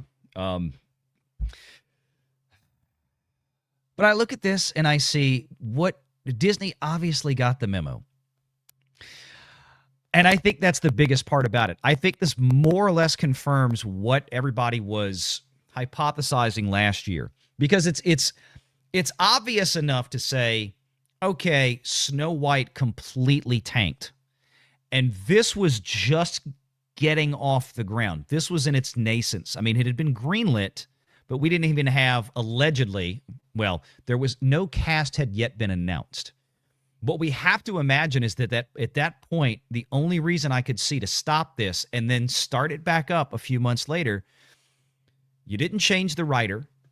You didn't change the director. Apparently, there wasn't an issue with the script. The issue was the only thing that's now changed is we have an officially announced cast. And that tells me, I think, that the speculation was probably largely accurate. They had an actor or actress or both of these two characters in mind, both Rapunzel herself and Flynn Rider. Again, I look at this and I go, yeah, I see it totally. Yep. Facial structure, everything. They actually found people who look like the characters. Yep, and these are live action adaptations of very well-known children's movies. And this goes for any audience, but it especially goes for kids. And this is why The Little Mermaid and Snow White, not entirely, but why both of those movies struggled as much as they did. Obviously, Snow White far more than Little Mermaid, but again, Little Mermaid never should have struggled. That's Disney's biggest princess in 30 some odd years. Yes, I know Elsa's huge too, but Elsa's been around 10 years or whatever it's been, 15 years, as opposed to Ariel's been around 30 something. Kids visually are going to look at this and make a decision instantly. And do I want to see this or not? And that is the major audience for these films. And when they gave young girls who had had Ariel dolls their whole life that looked one way, and then Disney presented them with something that looked nothing like Ariel at all, they really didn't bother with it. And again, that was the same year that Barbie dropped in the box office like a month later and 3x'd just about Little Mermaid. Little Mermaid did around 500 million. Barbie did about $1.50. I mean, again, the whole argument of, oh, well, the kids weren't ready to go back to the theaters. Bullshit. By the way, they went. This works. Like having it be authentic to the way the character looks. It's not white exclusive. No. Having Lilo in the Lilo and Stitch live action actually look and sound like Lilo. Yeah. Hey, that's a win, Disney. You should do that again. Having Aladdin, be an actor that obviously was Middle Eastern, was, Persian descent, that looked, that's Aladdin. Cool. Nobody complained about that. But it's like now, when they started getting into, okay, let's hit some of these other Disney princesses. Most everything we have left are white girls. and we can't put that many white girls on screen. So then they started messing with it, and then they, FAFO, we saw what happened. They fooled around, they found out. And there are a few chances for them to play around, right? That you can do a few things, like when you don't have Robin Williams. The genie isn't specifically, centered on any one race or another. No. Okay, we'll cast Will Smith. He slaps at that role. It's great. Yeah. Let him do it. Yeah. Yeah, it was a good fit for him, and I enjoyed watching. I don't think I ever sat through the whole thing, but I saw enough of like the musical numbers and stuff like this. I said, it's pretty well done. Again, if Disney wants to have a live action adaptation using a black princess, you have the perfect thing already that y'all made 15, 17 years ago. Whenever Princess and the Frog came out, 2009 or something like that, you have Tiana. Go for it. Nobody's going to sit here and complain about the fact that you cast a black girl in the role of Tiana, because that's who she's supposed to be. It'd be stupid to cast anything else in that role. And It's a great movie with awesome music. And for God's sake, please do it before Keith David is too old. That's all I care about. Please do Princess and the Frog, because if y'all don't cast Keith David in it, somebody's getting shot. I'm telling you. He has gotten older, but he is not. To me, it's like, it doesn't matter how old the Voodoo King is. Let him be a scary old man. By God, you better cast Keith David in that role. You piss me off if you don't. Do it. Do it, he says. Yep. So anyway, I want to, we're kind of seeing, look at all the things that we've talked about tonight up to this point. We've had, in the last year, Disney has turned a corner on windowing, right? They're giving movies, and more specific, they're giving, even though that might not hang on in the theater well, they are giving the theaters some distance before they plop them onto Disney Plus. We're not getting it after 45 days to Disney Plus anymore. They're stretching it out. And they're also windowing in more appropriate amounts of time, usually about 30 days or so, for PVOD. Why? Because Disney figured out, oh yeah, we forgot how much money we made when we sold movies on home video before they went on TV. We forgot all about that. Oh, we should do that again. We've had this conversation a million times. I've got a prediction here. I don't know how, when Disney switches CEOs, I don't know how the theme parks are going to go. Like, I don't know what he's going to do when he doesn't have the shackles placed upon him that he's had, Josh D'Amaro, that is. I don't know how it's going to go when it comes to, Disney's efforts with merchandise and video games and Fortnite, but I just get the feeling. Wall Street is too smart. Mm-hmm. Wall Street agrees with everything you're saying they should do.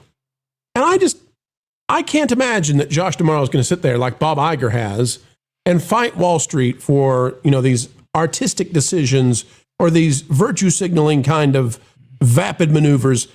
I think you're going to get characters who look like the characters, iconography, theatrical release windows that make sense, the right structure for PVOD versus physical versus streaming. I think Bob Iger, when he steps aside, the next guy, almost certainly Josh D'Amaro, is going to be a very malleable individual for Wall Street. To an extent, I think. And again, it's at the end of the day, Gorman is the one that's going to have an outsized amount of influence here. And I think for good reason. They need a Jim Gorman in there who, if he does his job right, it's not to say that he's going to flat out ignore everything Iger tells him, but at the same time, Gorman has got to be the guy that sits there and makes the decision, because ultimately it's got to have his stamp of approval, makes the decision on who it's going to be. So we'll find out. I'm going to talk a little bit about that in a video later this week, as a matter of fact, so can't wait for that. All right, we got to get this one from Shribbles here for $10. On Butters, okay. Switching to Butters mode. All right, this one is from Shribbles for $9.99. Well, fellas, I think we cannot get Warner Brothers hamburgers. The hell I told you, we are worth way more than gold-plated coins, biscuits. You're just beef. Thank you, Shribbles. I've caught that at the last minute. I was like getting ready for Cartman. I'm like, oh no, he's got me doing meat wad today. Thank you very much, Trebles. Much appreciated. Thank you for the $10, Pro. Thanks for hanging out. Absolutely. It's a joy, as always. Folks, in case you are just a new viewer or you've come along in the past year or two, don't forget that my entire entry into YouTubing and all of this was because of this man over here on the left, Valiant Renegade, forced me into all this. He is the big kahuna. He is the man you need when it comes to all things finance in Hollywood. And Valiant, I'm going to do a one-time show tonight. I don't do Sunday nights. It's too much work, but we've got a huge scoop apparently, and LW Ghost is going to help us figure out what the heck it means. So we're going to go through that after today's show with you, and it's been an honor and a pleasure, Valiant. I'll catch you real soon, buddy. Cool. Sounds good. Take care. Later on. All right.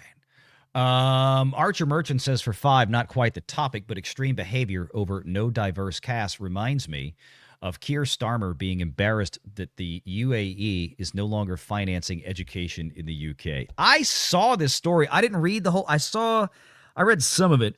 So what Archer's talking about is it's something to the tune of allegedly the United Arab Emirates, the UAE, which is where places like Dubai are. And y'all know what Dubai looks like. It's one of the most gorgeous cities on earth. It's a very, very secular Muslim country, meaning it's the exact opposite of Iran, for example. So apparently the UAE, somebody there, the government otherwise, said, I have to go back and find the story, that they were no longer going to financially support any UAE Emirate citizens that wanted to go study abroad in the UK, like at college universities, because the UAE government is afraid of having their citizens, their younger citizens, come back after spending time in Britain and becoming radicalized. Yes, the UAE, the United Arab Emirates, is afraid of having its citizens radicalized if they pay for them to go study abroad, specifically in the UK, because of the more radicalized Muslims that are in the UK. This is the kind of upside down world we're in right now. And honestly, if they're actually doing that, the UAE's thinking right.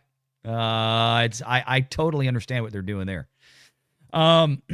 Big Blue Horses for $2. Mando goes 375 to 425, and it gets review bombed to hell.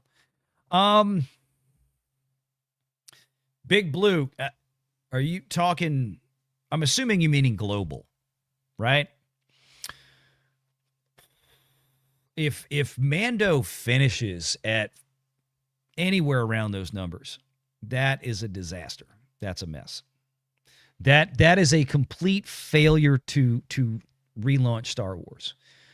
When you are taking the two by far most popular characters that Disney has ever, frankly, accidentally kind of come up with, because I think a lot of this was put together by Favreau. Remember, at this time, Dave Filoni had not ever worked on a live action set before Mandalorian. Favreau was the one that was leading that. And Favreau grew up, like many of us did, as a big Star Wars fan. So it's not like he was coming in completely ignorant of what you do with the I mean, he did what he wanted to do with it.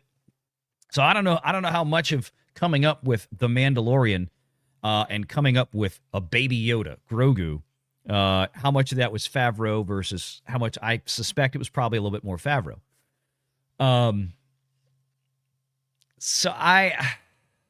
But here's the thing: it's the only two characters that Disney has made that are extremely popular in terms of eyeballs watch it. Now, of course, that fell apart. It tanked in Mando season 3. If you remember, the viewership for Mando season 3 was like half that of season 2, because it got so stupid. It got so weird. That god-awful Jack Black and Lizzo episode, like that was It was so horrible. And I mean, even if you threw that episode out, the rest of it showed it's really more of a Bo-Katan show than it was Mando. So I don't know where we're going with this. Ahsoka really wasn't there. Honestly, in as much as I love Rosario Dawson and I thought she was well cast as Ahsoka, physically in that film, I'm sorry, or in that TV show, she just didn't look fast enough, sharp enough. I mean, Ahsoka, and this is why when you go from animation to real life, live action, there's things you can do with animation you can't do with real life. And that was one of the kind of the worst things to watch with Ahsoka is just that she had a few fewer gears than Ahsoka is supposed to have. Some of those scenes in particular just looked clunky. And I don't blame Rosario Dawson for that. I blame the training team and the production. They should have, they needed to put her in to 6 months at least of, absolutely grueling physical training, combat training, speed, everything, like martial arts. She needed to be faster with all of her motions. It just looked too slow. Think about how much time Keanu Reeves spent for each John Wick film living at Terran Tactical for God knows how long. Probably, he spent months there just training until when he became John Wick, it's like you had never seen anything that looked like that, right? The same didn't happen for Rosario Dawson. So I really wonder, where this movie is going. It looks like it's just another fetch quest. It looks like a more amplified, extended Disney Plus episode, which would be a horrible thing. It would be a terrible mistake if that's all it is. But the choice to turn this into a movie as opposed to what was supposed to be Mando season 4, I obviously I think that was kind of out of Jon Favreau's hands.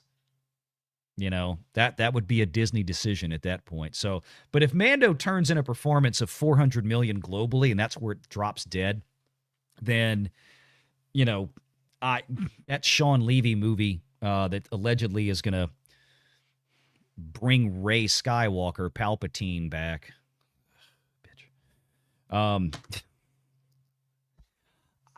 That doesn't bode well because let's be honest, The Mandalorian and Grogu, vastly more popular, sells tons of more merchandise than Rey Palpatine ever did.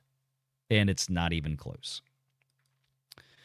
John Maynard for 5. I'm not wasting my money on LucasArts unless they announce they will retcon everything that Kathleen had overseen. Majority of fans will agree. The video game segment, right? LucasArts. Don't hold your breath. Don't hold your breath. You're not getting a retcon here. Not anytime soon. At least nothing in the way of an erasure of what. I mean, if they would have done it, they would have happened by now. And they're not doing it. Disney seems content to let the past die, meaning the Disney movies that came out from 2015 to 2019. I don't. It's a shame. I don't know what they're going to do with this franchise because as of right now, I don't think the Mando and Grogu movie is going to seriously reinvigorate anything for more than a passing fancy on social media for a month or two. And it's not. I don't know if the Starfighter. Again, we haven't seen anything of it yet. Visually, we might have a trailer drop and people freak out and go, wow, this looks really amazing. But as soon as they find out, we're going to have stupid Rey come back, you're going to cut half the audience. So we'll see. Ham the Third for $5. Here is the worst thing Lucasfilm did from the very beginning. They closed and mothballed the LucasArts game studio. They did. That's why John Maynard just brought up about this on spending any more money on LucasArts. Didn't they kind of they closed it, but didn't they just bring it back, or they brought back the label, the title LucasArts? Or am I thinking of something else?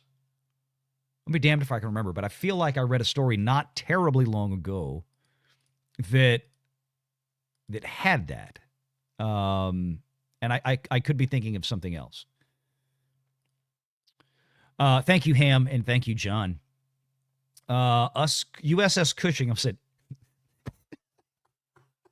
with the @ sign, I was like, what is ass Cushing?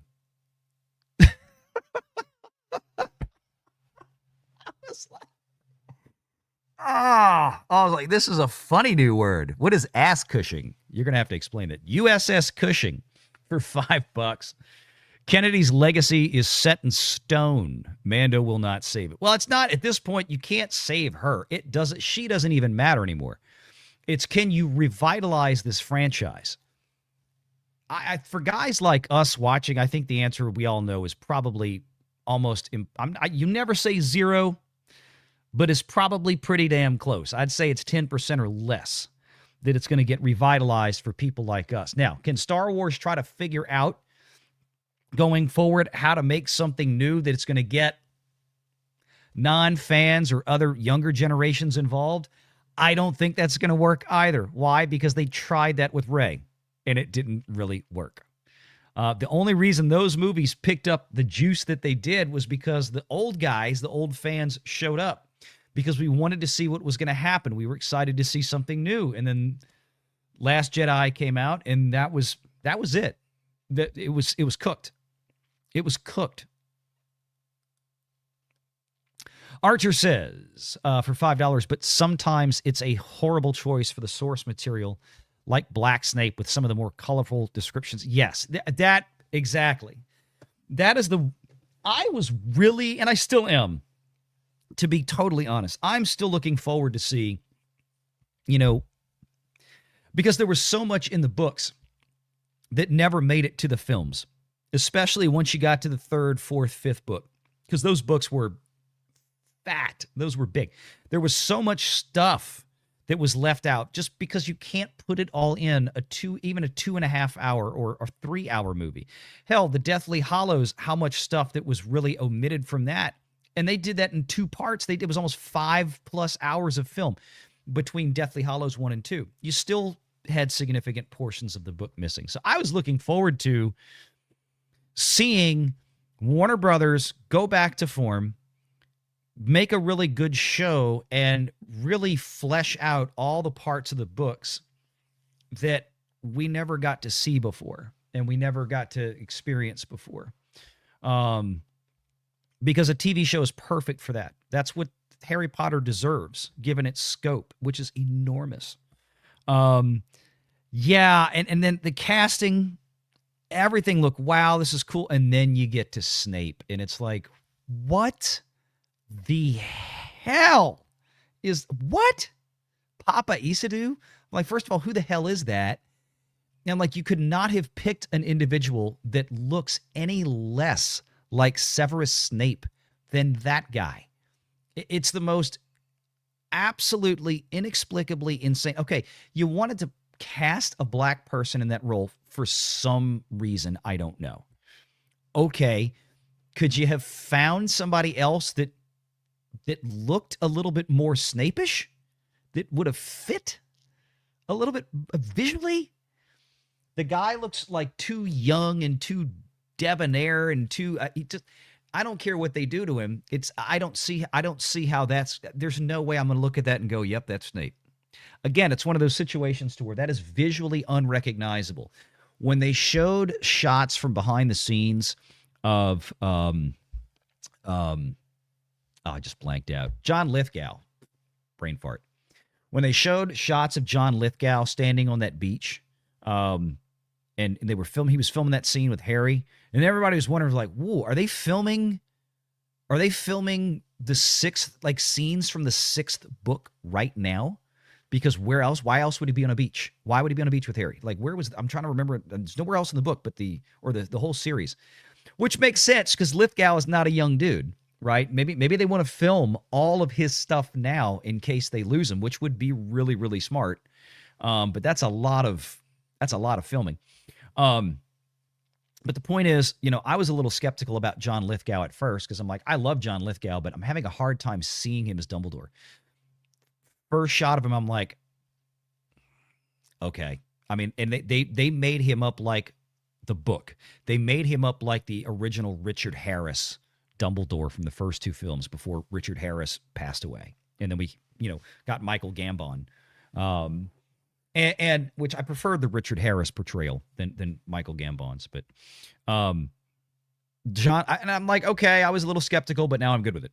I don't see how that. I don't see how that's going to happen with Snape. I just don't, because it's so visually jarring, and again, when you look at a casting like that for one of the most iconic characters from the book, and a character that is so well described as being, pale, white, sallow skin, with a crooked nose. I mean, like, even the guy's nose doesn't look anything like it. How do you fix? It's just, Alan Rickman was perfect. He was about as perfect as casting you could get for Snape. He was so dead on, which is why he was cast. I don't get it. That's the thing that's going to take me out of that show. That's what I'm frustrated about, because I'm still really looking forward to watching it, but I know it's gonna be visually jarring to see that casting that just doesn't make any damn sense. All right, enough on that. Archer for 5, half sarcastic. We're going to talk a little bit about some Warner Brothers stuff, and I want to look at some Golden Globe stuff, because I'm guessing they're probably going to be getting going in a bit. Half sarcastic, but Iger probably doesn't care as long as the new CEO takes the hit. Then he can be CEO Iger 2037. What if I told you there might be more than one CEO at Disney? We'll talk about it later this week. Narky says for $5, VR, you are responsible for Pro getting my attention. I'm not alone. You both compliment each other greatly. Thank you very much. I didn't know if you were blaming me for that or thanking me for that until I got to the end. Thank you, Snarky. Appreciate you, dude. Speaking of 31-month member from Pro, the only thing that can save Avengers Doomsday is Iron Man. Mexican Iron Man. Agreed. I could play this one. It was at this moment that he knew. He f***ed up.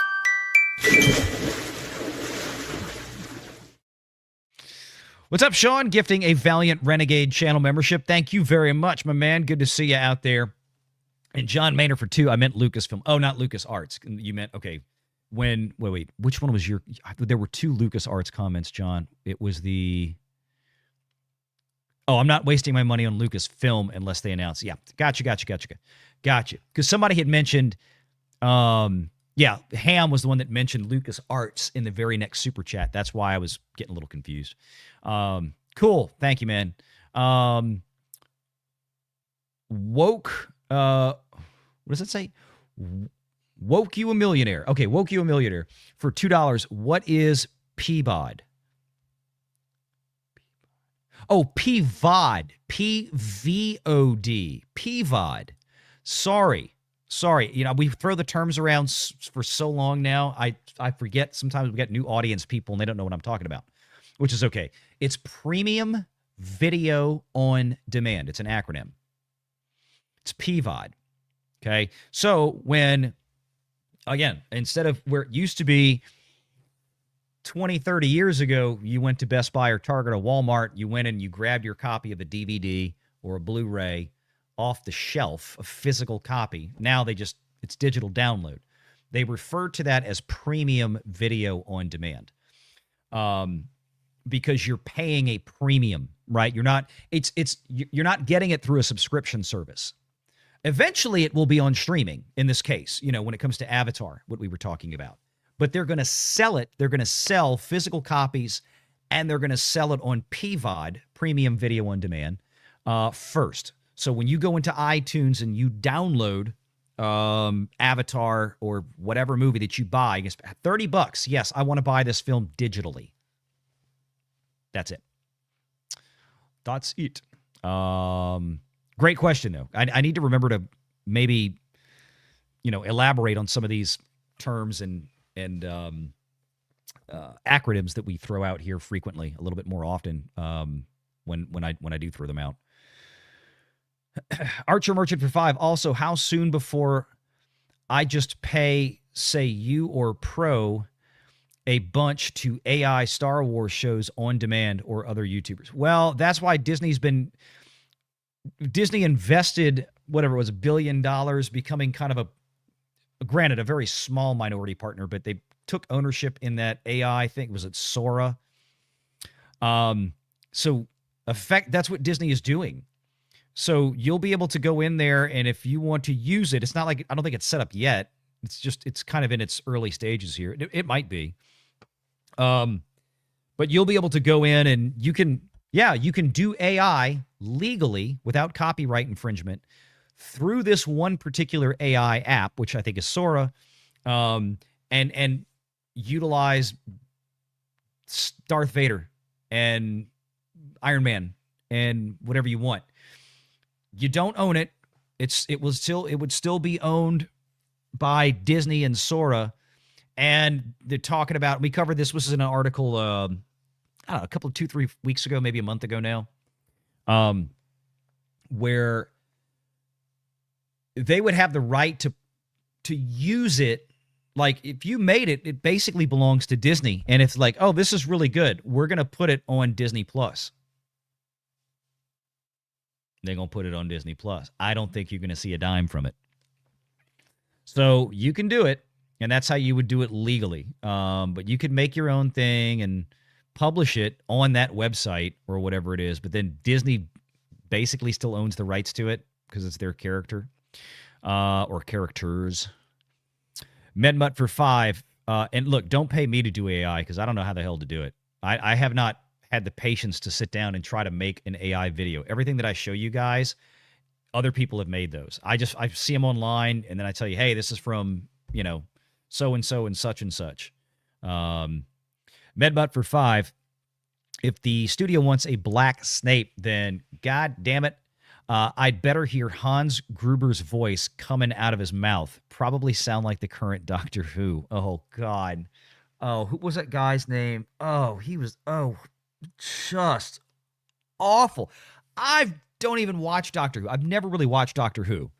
And I knew enough to be like, what the hell is that?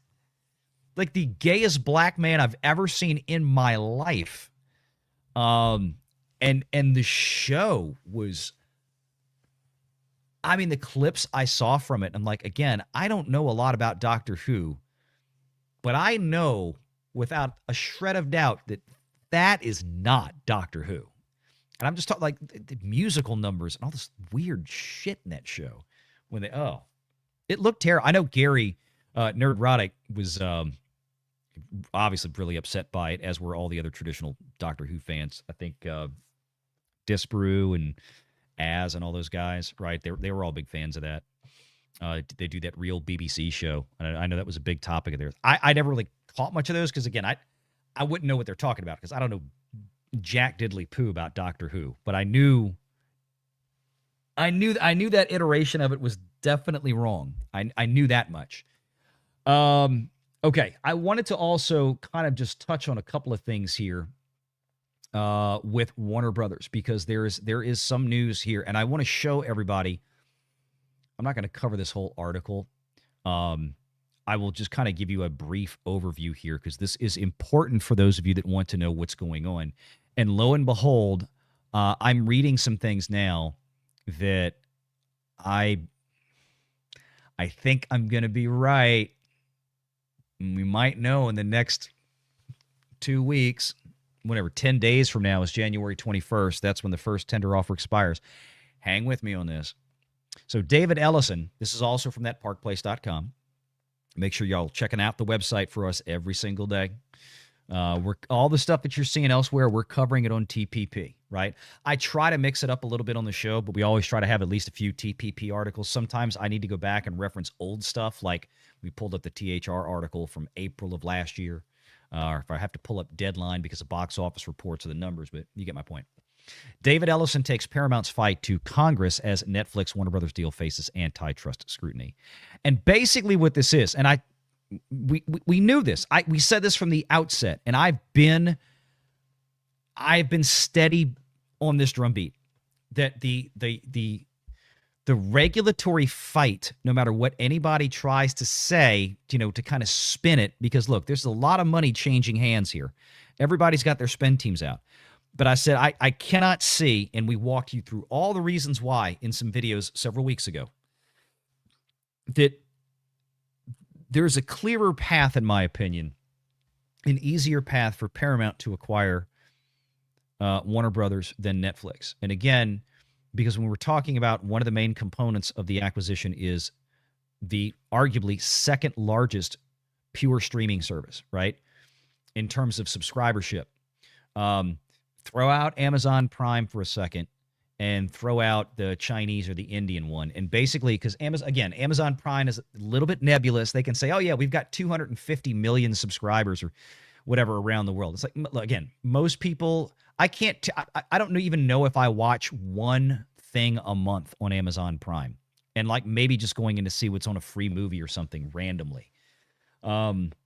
Most people have Amazon Prime because people shop on Amazon for everything and they want the 2-day shipping. The video service comes as kind of a bonus, okay? Certainly people are on there watching Thursday night football in the NFL, for example, and other such big live events, granted. But as far as the rest of it goes, we've seen the charts before, like where people are actually spending time with their eyeballs, and Amazon Prime is really not doing it. So when you look at Netflix, the number one streaming service, consuming what is arguably the number two streaming service with HBO Max, that's going to be an issue for regulators. And this is exactly what David Ellison is pushing on Washington right now. Not that they really needed to be told this, but Paramount, again, is they're not sitting on their hands. They're going to push and push and push. And I'm going to tell you what I think the next step is, and I've talked about it before. According to filings submitted to the House Judiciary Committee's Antitrust Subcommittee, Paramount's chief legal officer, Mackin Delaram, who previously ran the DOJ's antitrust division. So you see, I used to run the Department of Justice antitrust. I retired from government. Now I'm available for any Fortune 500 company, of course, that would like to hire me to consult with them on what my office is going to do to them when they try to make this acquisition. Smart move. This is why these freaking government people, they retire and turn into gajillionaires. They argue that the Netflix Warner Brothers transaction would further entrench Netflix's dominance in subscription video on demand. So what is PVOD? Again, premium video on demand. What is just VOD or VOD? Video on demand. Right? You pay a subscription for Netflix and you get to watch everything in it. Netflix didn't sell you the final episode of Stranger Things inside your subscription for an extra $20. Well, they probably could have, and they would have made a fortune. So my point is that this is what, it's, let me show you. How much pressure can be brought to bear? I want to go over to this article that was in Reuters, okay? And this was from Thursday or Friday this week. Some of Warner Brothers Discovery's biggest investors are split. Listen carefully. Are split. Whoops. Some of Warner Brothers Discovery's biggest investors are split on Paramount Skydance's sweetened offer for the storied movie studio owner, giving the smaller media company a fighting chance at winning over shareholders.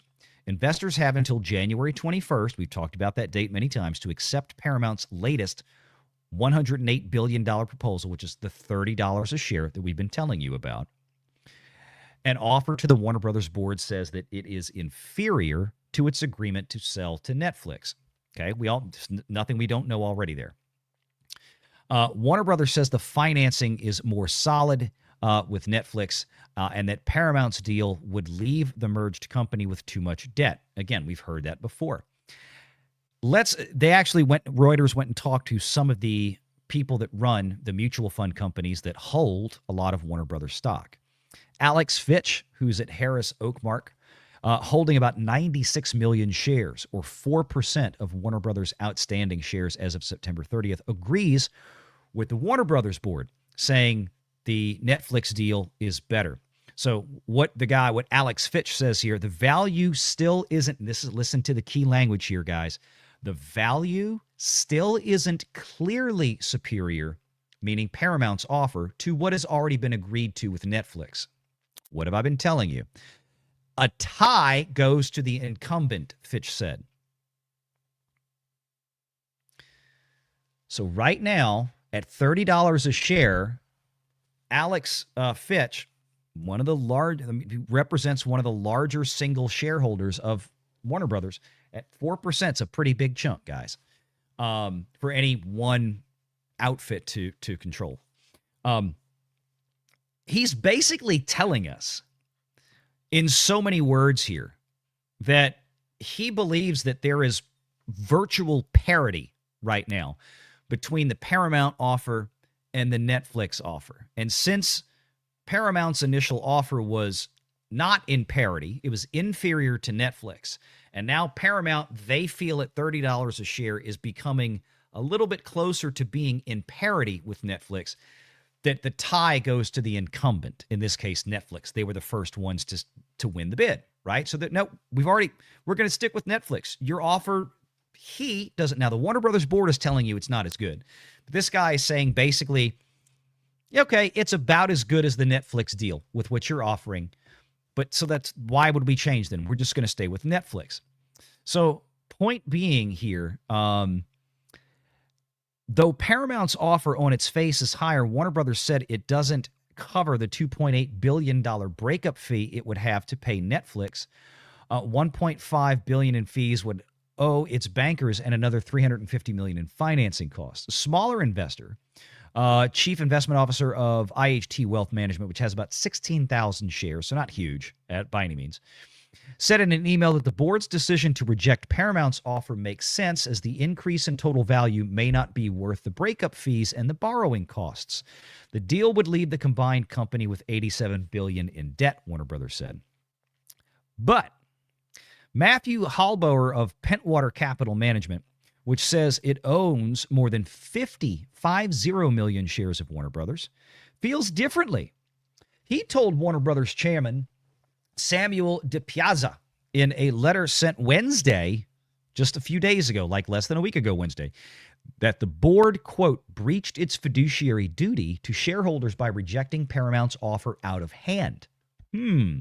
Saying it was a better deal and had a better chance of clearing regulatory scrutiny. So you see right now the shareholders are having their druthers about, yeah, we know you guys want to recommend to us that we stick with Netflix, but let's not just blow Paramount off, because some of these shareholders, 50 million shares is a decent little chunk, I mean, are looking at everything and saying, no, we feel like Paramount is probably the easier road to get down when it comes to regulatory approval.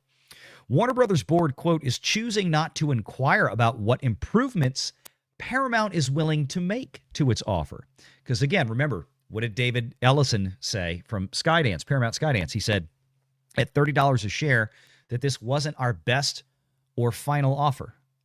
But we're going to start here with 30. What about, again, where are we going? Come on, chat, tell me the number. What's the number they want? Y'all listen to me enough. Y'all know what the damn number is. What is the number, chat? What's the number? What's the magic number? What's the magic number? Come on, chat. Y'all know this. 34. Marcus Squintus. Booyah. Right there. He got it. $34. 35 would be good too, Z Money. But 34 is kind of the magic number, right? I think if we get there, yep, everybody got it. Y'all got it. I forgot y'all were about a 10-second delay. $34 a share. So again, this is what he's talking about here. Hey, why don't we even reach out to Warner Brothers or we reach out to Paramount at this point? Because let's be honest, everybody knows this is just a bunch of legal jockeying. Oh, we're going to sue you. We're going to go tell the government. I mean, look, this back and forth all the time. This is going to be a contentious bid. And somebody wondering if 33 would do it. It might, but I think that's where Paramount is. Look, why spend $34 a share when you can spend 30 or 32? We don't know how many shares have been so far or will be by the 21st of January tendered to Paramount for $30. We'll find out. And like I said, the next step might be 32. Okay, we've cleared out everybody at 30. Now let's see how many we could get at 32. I don't know. But one of the things we do know is I think, and I agree with something that Matt Bellany said as well from Puck in a recent little write-up he had, and that is that there may not be a clear buyer for Warner Brothers before the end of this year. That is very possible. Because again, you got to remember, we're all the way going to be out into the fourth quarter of this year before that spinoff that Warner Brothers is proposing to do. Remember, Netflix is not just going to buy Warner Brothers tomorrow. If Netflix buys it, they're going to have to wait 8 months, 10 months from now until that spinoff is complete, and then buy the piece that has the studios and the film and TV studios and HBO Max. That's what they want, with, of course, all the intellectual properties. They don't want the cable channels. Paramount wants the whole thing. So, I mean, if we have a clear winner before the end of the year, I don't know. Depends on how long Paramount wants to drag it out before they come in with $34. Because I or at least getting closer to it. And who knows how many more of these investors will bite at 32? Because it's like, okay, well, Netflix is going to give us 28-ish. I think it's right at 28 or right under 28. And that's 28. But then we've got, what happens once we spin off the TV stations? Are we really going to be able to sell that at $4 a share or $5 a share or $6 a share like it's being suggested? Maybe. What if it doesn't work? What if it goes out on the market and it falls towards $2.50 a share? Then Paramount's offer for $30 or $30 looks pretty damn good. So my point is that at 32, it might be enough to entice, maybe not everybody, certainly, but it's going to entice maybe a lot more to say, we really need to talk to Paramount here, because now, we're going to get basically a guaranteed $4 a share for that, or what would have been a linear asset cable channel spinoff. I mean, would you rather have $4 in your hand today, or hope that you get $5 or $6 in your hand a year from now? I know which one I'd take. I don't know. Somebody's saying the audio is bad. I did see a little stutter. I wonder if I'm having issues with StreamYard again. I saw a little stutter on the screen. And again, my internet connection is solid. Uh-oh. I'm not muted. Guys. So, yeah. Let me refresh the StreamYard page. Hang on 1 second.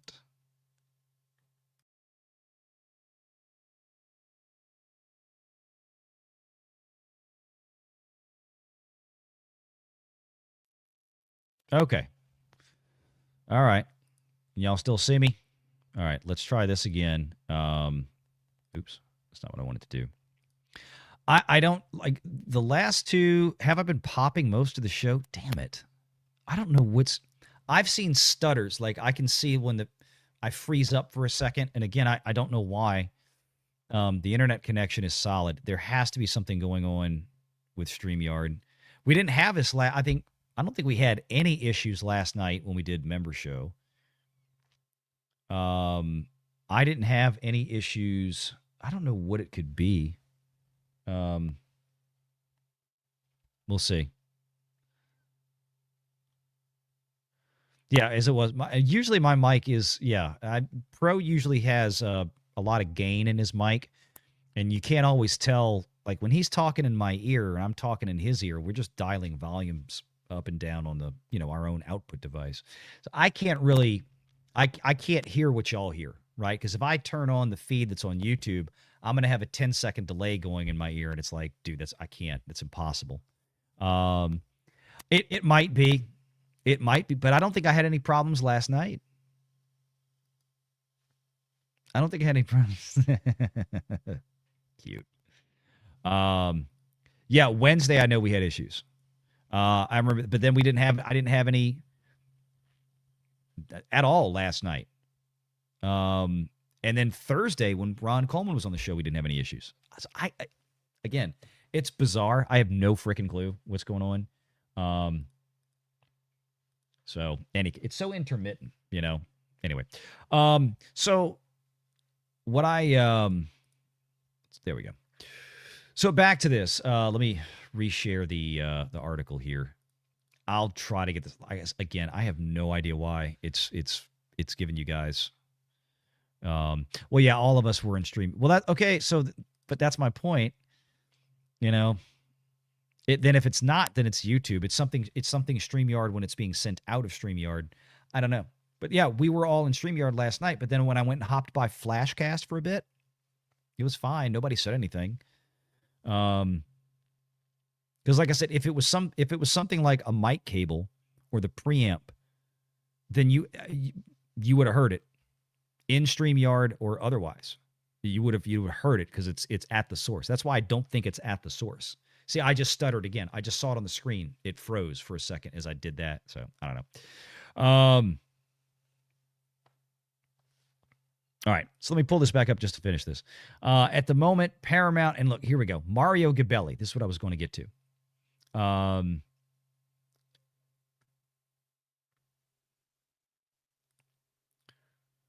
Okay, this was the guy that has 50 million shares.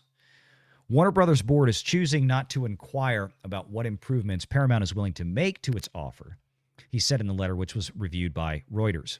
If Paramount does eventually further improve its $30 per share offer, the Warner Brothers board should at least talk with the suitor.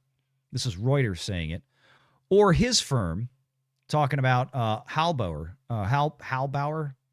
whatever it is. The guy, they own 50 million shares of Warner Brothers.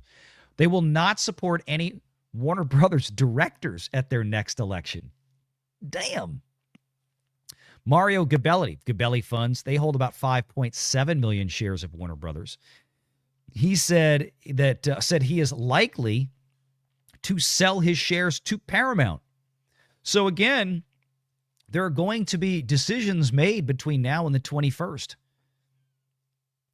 Some of these shares are probably going to be tendered to Paramount. He said, Mario Gabelli said it's an all-cash offer is more straightforward and would have a faster path to regulatory approval.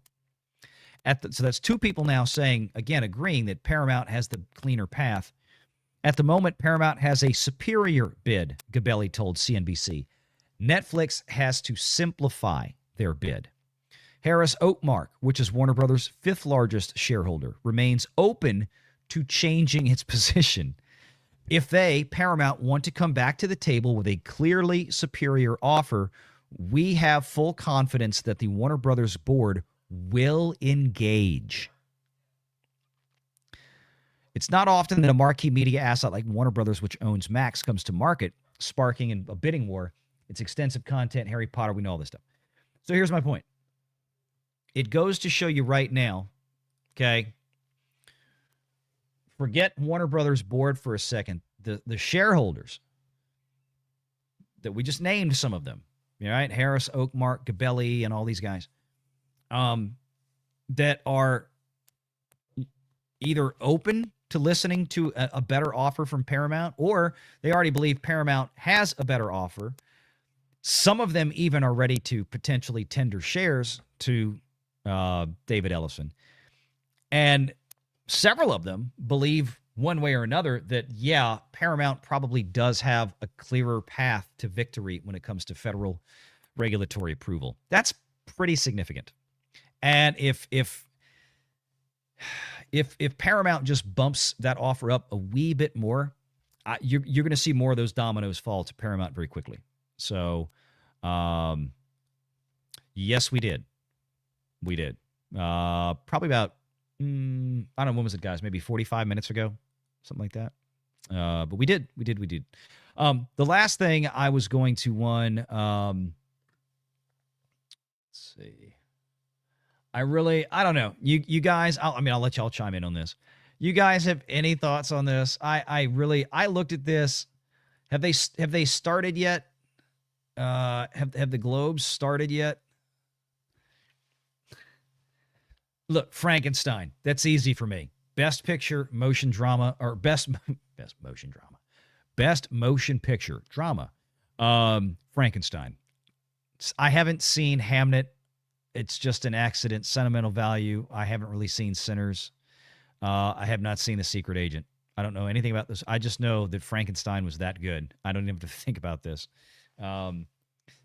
That was one of the most beautiful pieces of filmmaking that I've ever had the privilege of sitting through in my life. I just wish it had been in more theaters than like 4. But there it is. Best motion picture, musical or comedy.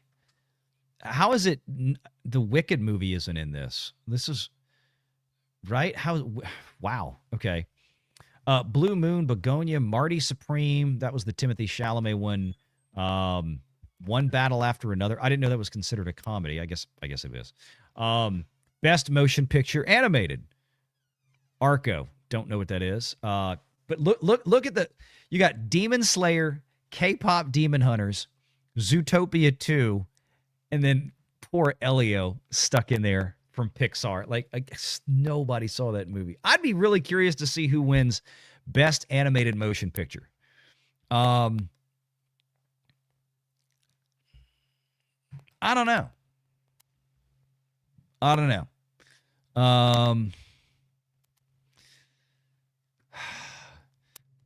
I mean, Demon Slayer is so internationally popular. Obviously, K-pop Demon Hunters is, and it's a standalone film. Demon Slayer is like the next chapter after TV shows. It's like, I don't know who votes for these things or how the votes work, but I got to imagine that kind of puts Demon Slayer Infinity Castle at a bit of a disadvantage because how many people voting on this were watching, 40 episodes or whatever of the anime and the previous films before they went to this one.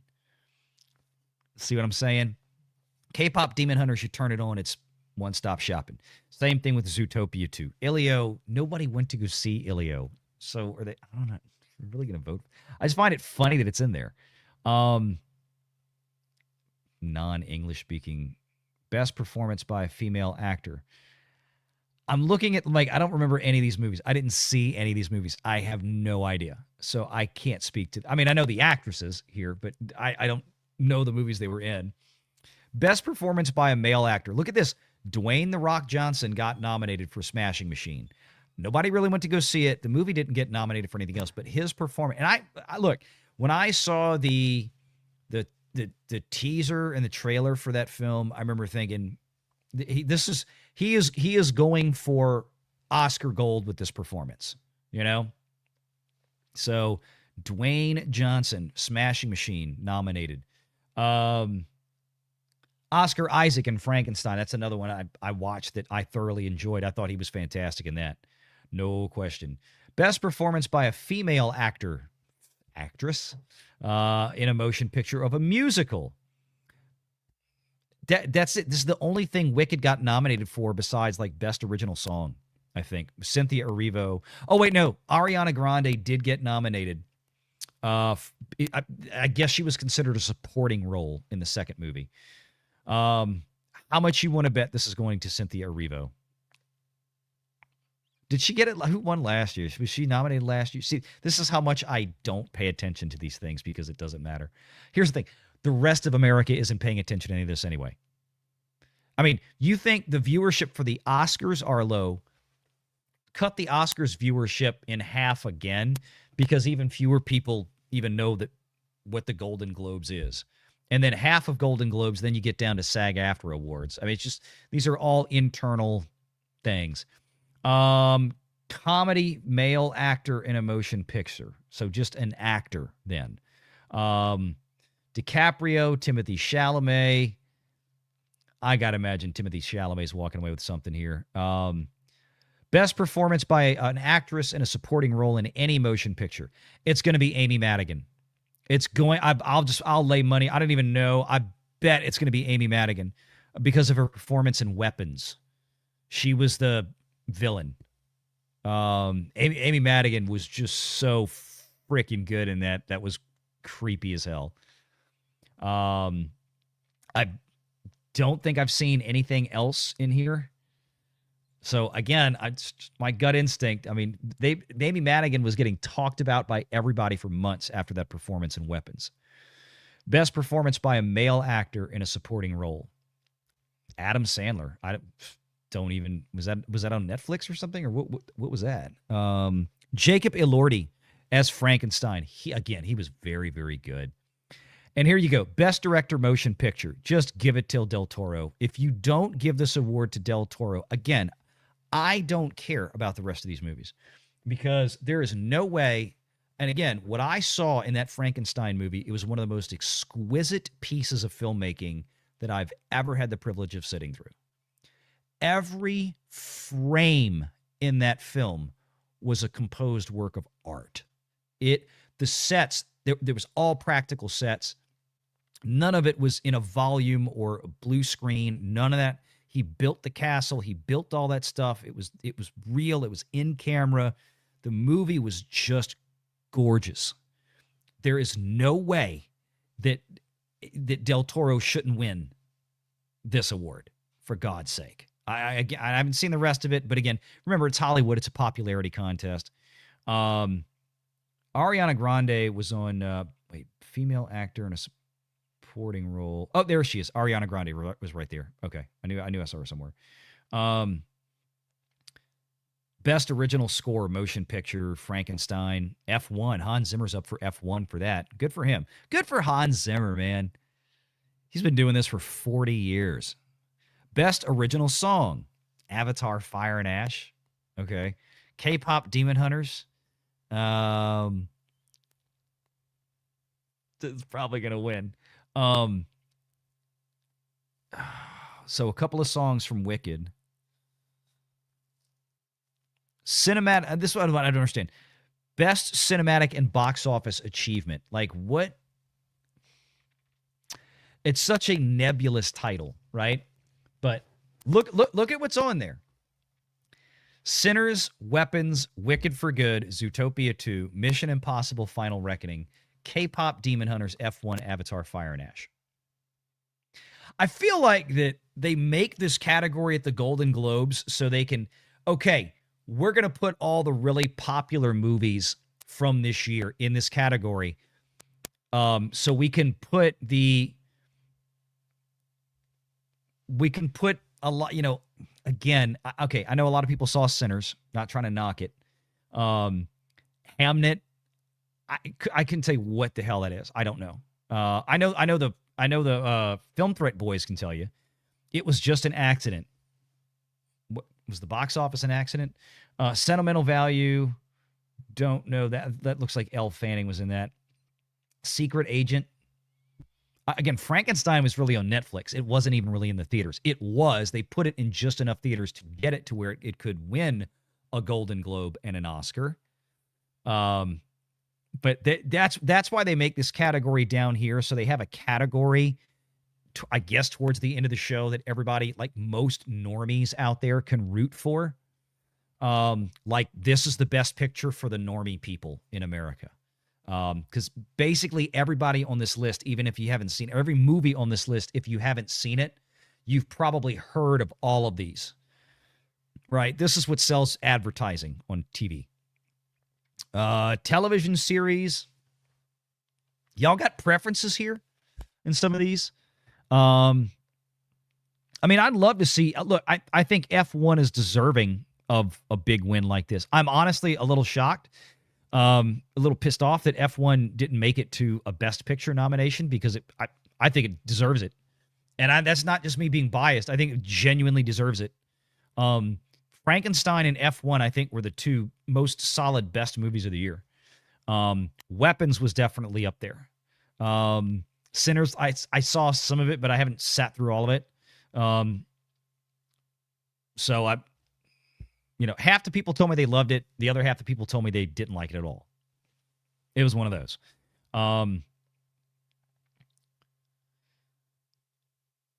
made for Black Mirror. The new season of Black Mirror was great. I would love to see that win. That was a lot of fun. Best performance by a female actor in a television series. Again, I'm going. Britt Lauer's performance in Severance is really good. Bella Ramsey, give me a freaking joke.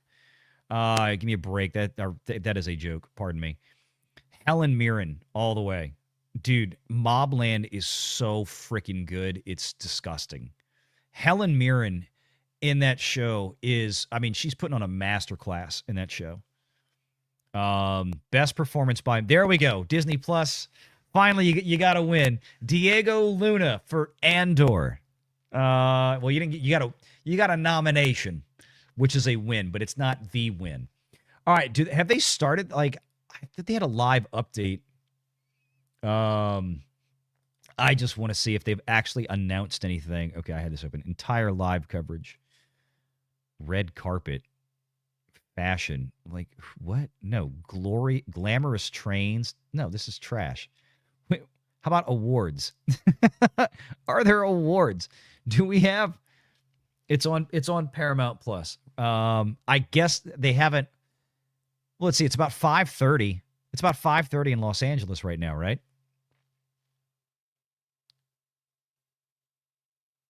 2 hours ago. So this is all the arrivals. So where's the winners and nominees? Let's see. Oh, here we go.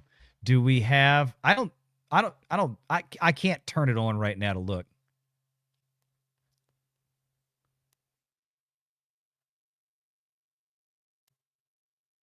Yeah, I don't think we've done much of anything yet. Oh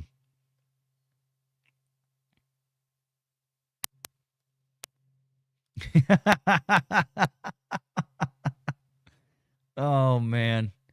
It's dude, college football in the NFL this year is so screwed up. I will still never understand how Georgia lost. The Ole Miss thing. Oh my God, that last play, dude. I know it was a Hail Mary, but still it was a play. I don't know where the referees were on that pass interference call, but that was holy shit. My God. It's a weird season. Winners and yeah, I don't think much of anything has been done yet. So, any case, that about wraps us up. Let me look at these super chats here. Got to grab some more of these. Wait, we got these. We got all those. Where did I leave off?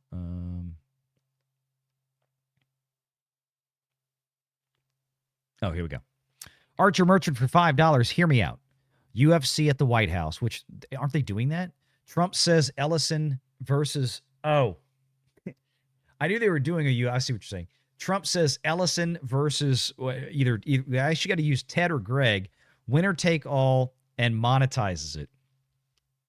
Okay.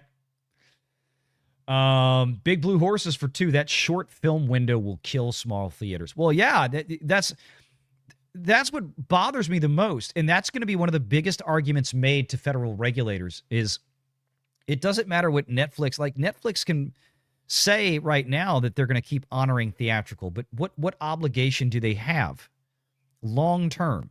After a few years, really, they don't have any. And I don't think there's anything that federal regulators could do to compel them, to force them to put out. That's going to be one of the big arguments, though, is that members of the subcommittee for antitrust and whatever this goes before, that's gonna be the argument to them, is that the risk to one of America's oldest, most American, and most cherished industries for 100 years would be put in jeopardy with a Netflix acquisition.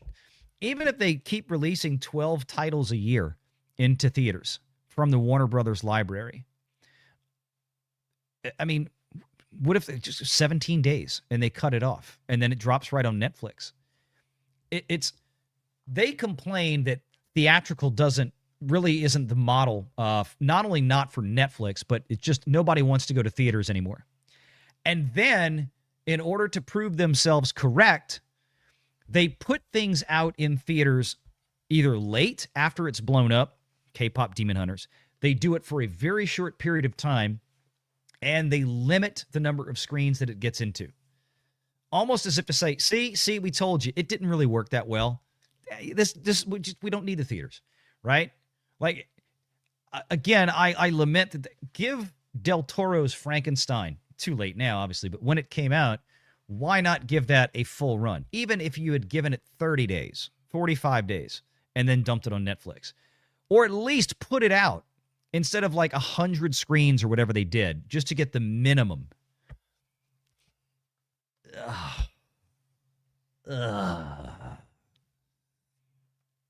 So frustrating. So frustrating. Ironically, isn't Netflix stock down $34 since the offer? Yeah, kind of, sort of, yes and no. It's also, I think Netflix got pumped up real well, and then they did the 10-for-1 split. Remember, it was $1,200 a share, like just a few months ago, and then they did a 10-for-1, and then it was $120 a share, and it's come down since then. You're right, so it's down to like $90 or whatever it's at right now. Because I think some people feel like maybe they got over their skis a little too quickly. But here's the thing. Netflix, as soon as Netflix starts getting their hands on bigger and bigger pieces of the live entertainment pool, like more live sports, which they will, that's going to reverse. And you're right. There is a lot of tepidness about, Netflix right now with how much it's going to be committing to spend, obviously, to buy the extra debt financing. And the question is also, what value, if Netflix, let's be honest, isn't really going to, they're not going to do things for the long term the way Warner Brothers did them, right? If Netflix if Warner Brothers Netflix is not going to utilize Warner Brothers for theatrical releases, if they're not going to utilize Warner Brothers for physical media, think PVOD. What if Netflix just gets rid of PVOD altogether? Like, they don't do premium video on demand. Why? Because it's going to Netflix. Is there any? There are a handful. I don't even know if they still have them though. But there were a handful of, like, Stranger Things. They made Blu-ray releases of Stranger Things seasons, but I don't remember much of anything else from Netflix. Are they really going to continue to do that? Are they going to put these things onto PVOD service? Because remember, right now, Netflix they don't operate a premium video on demand store or anything. So they'd be selling Netflix movies through Amazon and iTunes for $30, like Warner Brothers is doing now. Again, it might do that the first couple of years until certain contracts run dry. But as soon as they have the opportunity, I think that's going to stop. And I think people need to really look at it and ask themselves, what as a Netflix shareholder, what are we really getting? Think about this. We're buying a revenue stream. We're buying these big IPs, and then we're just going to saddle them into an already existing Netflix subscription. It's already the biggest thing on earth. People spend all their time there. No place bigger than YouTube, but YouTube. The point is that, well, if you consume HBO Max, like we've talked about this before, a lot of those subscribers that have HBO Max already have Netflix as well, and vice versa. So now you're buying a streaming service that has a revenue stream that you're going to fold into Netflix itself. And then all that revenue is going to go away. Are you still going to charge for premium Netflix $21 a month? Like HBO Max is charging $21 a month for its premium subscription? 4K and everything? Is the new Netflix subscription, once they absorb HBO Max, going to go to $40 a month for premium? What are we talking about here? Nobody knows. I think that's part of the reason that there's a fear, because Netflix suddenly is going to take on a lot of new. Some of it's going to be, I think some of it's going to be debt financed. I don't remember specifically, but Netflix is going to eat a big bogey with this one. And then the people have to start asking themselves, what is it going to really add to Netflix's bottom line? This is a lot of money. Again, this is why Paramount makes more sense. You look at HBO Max, you look at Paramount Plus, while certainly there is some overlap, I would argue with you that the amount of overlap, I mean, everybody overlaps with Netflix. I don't know how much HBO Max, to the same extent overlaps with Peacock subscriptions. And then also look at Peacock's pricing structure. Look at how Peacock is set up. It's very similar to Paramount. They still both have a lot of live events. Or not Peacock, excuse me. Warner Brothers, HBO Max, and Paramount Plus, pardon me. They both feed, they've already got live events, live sports. There's a really good marriage there to be had. Marcus says one battle after another is going to rack up the trophy. See, I think so too. Just based on its politics, you can put William Thompson's money on it and take it to the bank. I think you're right. I remember seeing the trailers for it, and I'm like, this looks cool, and then it looked funny, and then then all the news started coming out about what was in it, and it was really, really woke and stupid, and at least it was just enough to where it's like, you know what, I'm not even going to waste 2 hours of my time to find out if that's true or not. I don't care that much. But yeah, that wouldn't surprise me. Does Leonardo DiCaprio get Best Actor? I don't know. Random Nobody says, for 5, January 12th, 2026, Rush Limbaugh would have been 75 years old. Rest in peace, Mr. Limbaugh, and Godspeed. Yes, indeed. Thank you, Random Nobody. The great Rush. The great Maha Rushi. All right. I think we got all caught up there. Appreciate you guys hanging out tonight. Went a little bit longer than I anticipated, but we had a lot to cover. Good conversation here. Appreciate that. And thank you for the folks that were sending in some money to support Jonas's trip down to Orlando. Hey, whatever we can raise to help him out to get down there, we'll do it. So thank you for the $100. I think that was from Araxis who sent that in. That was awesome. Thank you so much. All right. I think Pro was running a show, or it was not Pro, but I guess it's on his channel. Was it Lou? Lou was doing something over there. I don't know. Or, like I said, if you're looking for Golden Globe coverage, I'm guessing, let me double check. I didn't even look at my DMs today to see. Let's see. Film Threat is live. That's what I figured. Film Threat is live with it, so they're covering that over there right now. I don't know. Yeah, they just started broadcasting, so I'm guessing that there's not a whole lot that's going on just yet, is what I would suspect. Any case, y'all get over there. If y'all go watch it for a little bit. Pro's not even live yet. He's in 20 minutes. Okay. Well, if y'all head over to Film Threat to go watch them, they're live right now. Just give them a hashtag Renegade Raid when you go in. And then you can, Pro's going to, I guess, or Lou is going live in about 20, 30 minutes. Is that what I'm reading? So, okay. Benbutt says, speaking of debt, 30 months ago, you mentioned Netflix was $5 to $6 billion in debt. Where are they at now? It's a good question. I don't know. There's short-term debt that is used to just kind of keep a business operating. Like they'll have a line of credit versus long-term debt, which is, we owe a mortgage on the house kind of thing. Let me see if I can do a quick. Let me do a quick look. I honestly couldn't tell you. And if I said they were 5 to 6, was it total? Was I talking about 30 months ago? I just don't remember. Financials. Oh, my eyes are so red right now. I don't know why. Just itchy. Keep weather changing on me.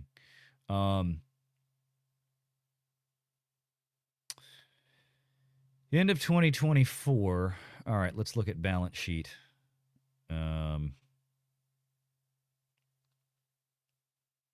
Net debt at the end of 2024. So that's like a year and a month ago.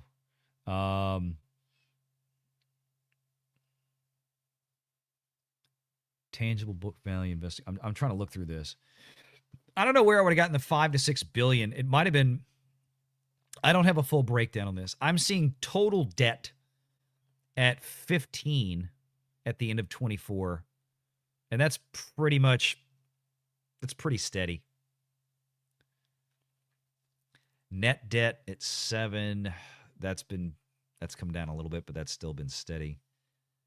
I'll have to dig into that one, Mud. I'll have to dig into that one a little bit more. So, I'm not real sure. I don't remember where I'd have to go back and look to see what line item was I reading that was $5 to $6 billion, because there must have been something specific. Because I'm just doing a quick look at Yahoo Finance, which is not the most up to date, but that's fast pulling it up. I'll try to see if I can find out. So, all right, guys, thank you much for hanging out, and we will see you on the next one. We'll have some, if not tomorrow, Tuesday, we should have some new videos, original videos. Please make sure you guys watch those. That's the big thing. That's why we're trying to go back to this to kind of re-gig the algorithm. I think we'll probably still have some clips. We'll probably put the clips over on from the live show. Will be, unless it's something really, really big, I guess, probably over on Renegade Online, right? So we'll see you on the next one. Stay tuned and have a MedMut for 5. Chew on it for another time. Just wondering if they're going to bite off more they can chew. That's my point, MedMut. That's what I think. I think anybody should be concerned with that, because they're going to spend all of this money to buy Warner Brothers, which has a very specific business model that generates its revenue. And then Netflix is going to do what with it? Destroy it and just consume? I mean, okay, television studios, film studios.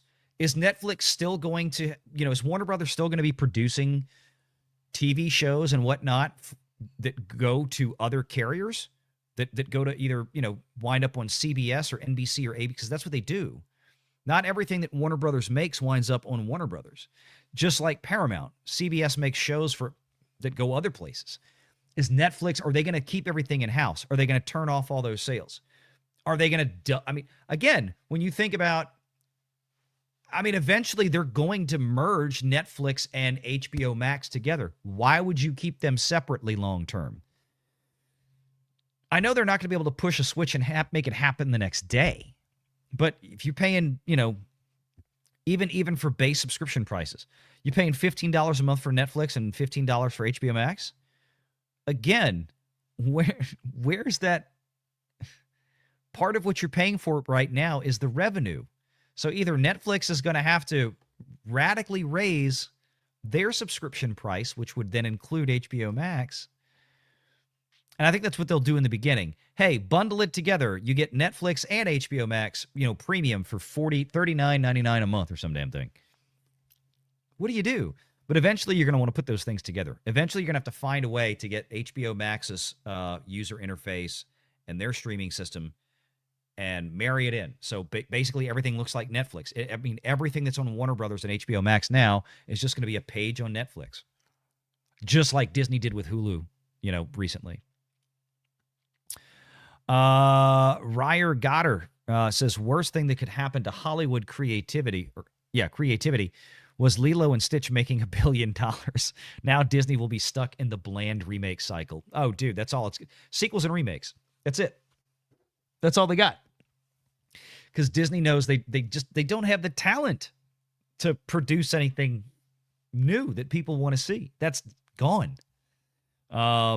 They got rid of it. They ran it all off, at least for the most part. So, in any case. All right, guys, I really got to get out of here this time. Head on over to Film Threat. Go watch them cover the Golden Globes.